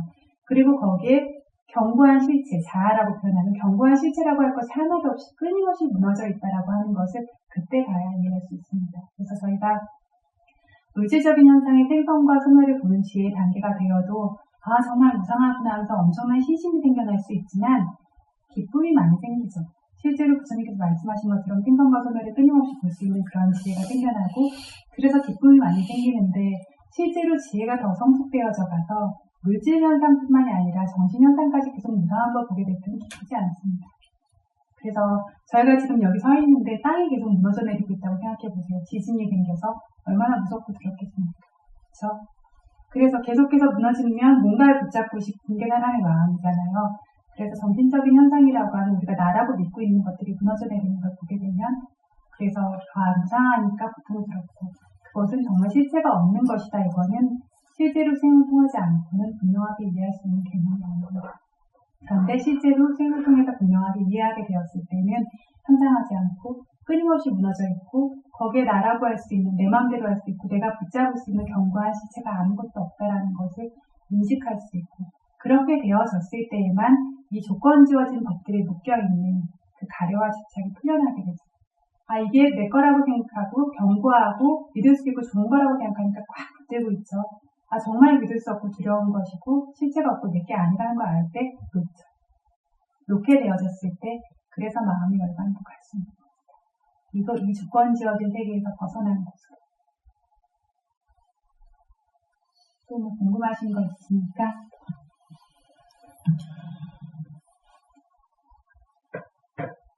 그래서 좀 강하게 말씀을 드리자면 제가 생각하기에 요즘의 출가자들은 예전에 신심이 깊었던 시대의 제가자만큼도 못하고 그리고 요즘의 제가자분들은 교도신자라고 할 수 없을 만큼 어떤 가지고 있는 알미나 수행의 단계가 거의 없다라고 생각이 되어집니다. 그래서 저를 비롯한, 그러니까 출가한 저를 비롯한 모든 사람들이 정말 많이 노력해서 어떤 이러한 지식적인 부분도 쌓아야 되고 이 지식을 쌓는 이유는 뭐라고 했죠? 벗어나기 위해서. 이것을 실제 수행으로 해서 개발하는 것들도 반드시 해야 하는데 먹고 사느라고 너무 바쁘고 그 중간에 쉬어야 되고 놀아야 되고 즐겨야 되니까 바쁘시죠. 결코 시간을 낼 수가 없는데 예전에 제가 이제 또고사야도 말씀드렸던 것처럼 그분은 정말 다죽게 되어서 절에 가셔서 수행을 시작하실 수 있는 상태가 아니라서 절에 스승이 며칠 쉬었다가 하라고 몸을 좀 수스린 다음에 수행도 할 수 있는 거라고 했는데 무슨 생각을 하시냐면 나는 쉬면서 기다릴 수 있지만 죽음은 나를 기다려주지 않고 언제인지 자기에게 죽음이 올지 모르는데 그래서 끊임없이 수행하시고 그래서 제가 진짜 며칠씩도 움직이지 않고 수행하시고 그렇게 하셨다고 하는데 그렇게 하심으로써 어떤 깨달음을 얻으시고 깨달음을 얻은 사람들도 어떤 능력의 차이가 있는데 깨달음을 같이 얻었다라고 해도 그 가지고 있는 집중인, 지혜인 이런 것들은 다 사람마다 틀리죠. 부처님과 일반 제자가 틀린 것처럼 일반 제자들 사이에서도 차이가 있습니다. 그런데 굉장히 확고한 힘을 가지게 되시는데 그거는 이분이 전생에 너무 대단한 분이셔서가 아니라 현재의 노력이, 전생의 것들도 분명히 현재의 노력을 불러일으키게 하는 조건으로 작용했겠지만 그 현재의 끊임없는 노력이 그분을 그런 분으로 만든 겁니다. 그래서 수행구사야도나 이런 분들은 열차감도 없고 그러니까 어떤 저는 정말 나쁜 짓을 많이 한 사람인데 저 같은 사람이 수행을 할 수 있을까요? 이러면 하는 말이 수행구사야도보다 더 나빴던 사람은 없다고 거의 감옥에서 가셨고 고스톱같이 이런 거 치다가 안 되면 다 뒤집어버리고 칼 들고 안동 부리고 평생 그렇게 사신 분이고 수도 없이 사람을 죽이고 마음에 안 들면 쏴 죽여버리고 이렇게 강도짓 계속 하다가 사신 분인데 그런 분이 아라한이 대국하게 생을 하셨습니다. 이 생에서 바로 이 생에서 다 있었던 일인 것처럼 그래서 능력이 없어서가 아니라 그 마음을 저희가 한 번도 내지 않기 때문인데 그냥 막 살기에는 저희가 너무 가진 게 없고 인생이 너무 짧고 그리고 이 조건들이 굉장히 귀하고 쉽게 얻어지는 조건들이 아닙니다. 그래서 결코 정신을 번쩍 차리고 정말 바짝 정신을 차리고 상회가라고 하는 게 정신적 긴박성인데 그것을 지혜라고 이야기합니다. 그 뭔가가 정말 죽음이 내 뒤에서 따라오고 있다는 그것을 인식하는 그런 지혜가 없으면 결코 벗어날 수 없습니다. 그래서 며칠부터 수행해야지, 오늘은 여기까지 하고 다음에 열심히 해야지 이런 식의 마음으로는 결코 벗어날 수 없고 요구되어지는 마음의 힘을 키울 수 없고 결국 고통을 제거할 수 없습니다. 그리고 우리가 가려고 하는 목적지에 결국 갈 수 없고 그래서 이렇게 끝없는 삶을 저희가 윤회하면서 이 자리까지 이렇게 모인 것인데 그래서 이러한 것들을 보시면서 이렇게 어려운 말씀을 하셨구나가 아니라 이 정도 말씀도 우리가 이해를 못하고 이렇게 생각하셔야 됩니다. 그래서 부처님의 가르침은 너무 깊고 너무 넓고 저희가 그것을 더 많이 노력해도 큰 바다에 어떤 물을 찍어서 맛보는 것 정도의 맛밖에 볼 수가 없는데 그만큼도 할 수 없이 저희가 살고 있잖아요. 그래서 그렇게 살지 않을 수 있도록 살아가는 삶의 그 순간들을 법의 요소로 채울 수 있도록 정말 노력하셔야 됩니다. 그거는 여러분뿐만이 아니라 저도 그렇고 모든 출가하신 분들이 그렇고 모든 제가에 제대로 된 인식을 받으신 분들이 그렇고 제대로 된 인식이 없으신 분들도 물론 누구나 해야 하는 것이지만 그걸 해야 하는 이유를 우리가 알고 있다면 더욱더 반드시 해야 하는 거죠. 그래서 쉬운 마음으로 아니란 마음으로는 절대 할 수 없는 일입니다. 항상 온 마음을 다해서 수행을 하실 때에도 앉아서 이렇게 뭐 하면 되겠지가 아니라 수행을 하실 때에도 온 마음을 다해서 그게 바로 진실바람입니다. 진심을 다하는 것. 그래서 저희가 거짓말하고 자꾸 그것들을 없는 말을 하다 보면 현실이 여기에 있다면 분수 세계 속에서 허상의 세계 속에서 살고 있는데 수행할 때도 보세요. 마음이 대상에 완전히 붙어있는 온 마음이 붙어있는 상태가 아닌 붕 떠있는 허상의 세계, 관념만을 보고 있는 그런 세계가 있고 진실을 완전히 인식하는 마음이 있습니다. 그래서 수행을 하는데 가장 중요한 게 진실바람이죠. 보살은 살생도 저지르고요. 정말 다른 계율은 다 깰 수 있는데 보살이 절대로 깨지 않는 계율이 거짓말하는 계율입니다. 그만큼 진실이 중요한데 이거는 거짓말을 한다라는 것만 뜻하는 것이 아니라 그 마음이 그래서 그렇게 허상된 것이 아니라 현재의 진심을 다하고 거기에 마음이 모여지는 그것이 수행 안에서도 진실바람으로서 작용을 하게 되어지는데 한 시간에 똑같이 앉으셔도 그렇게 온 정성과 마음을 다해서 그걸 바라보고 힘을 주시라는 얘기가 아니에요.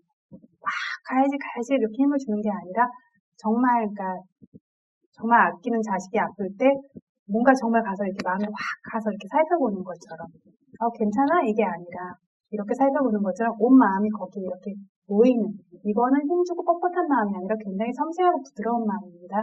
그런 종류의 마음으로 대상을 바라볼 수 있으면 훨씬 더 같은 수행을 해도 빠르게 결과가 나타나겠죠. 그래서 그게 바람이 됐든 뭐가 됐든 각각 말로써 따로 존재하는 법이 아니라 이렇게 하나로 다 이어진 법인데 그것들을 우리가 이해할 수 있고 같은 구절을 읽어도 그거를 마음에 새길 수 있고 이해할 수 있는 능력도 자꾸 듣고 견문이라고 하죠.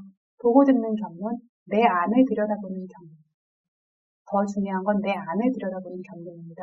끊임없이 들여다봐서 내 안에서 생겨나고 실제로 생겨나고 있는 것들을 분명히 아실 수 있어야 됩니다. 분명히 아실 수 있어야 되고 그 지혜가 점점 커질 때 온 세상을 이해할 수 있게 되어지는 거고 이러한 말씀을 들을 때에도 그 하나하나가 가진 의미가 정말 더 깊이 있게 이해되어지는 것이고 그렇게 마음을 발전시키고 성숙시켜 나가는 겁니다.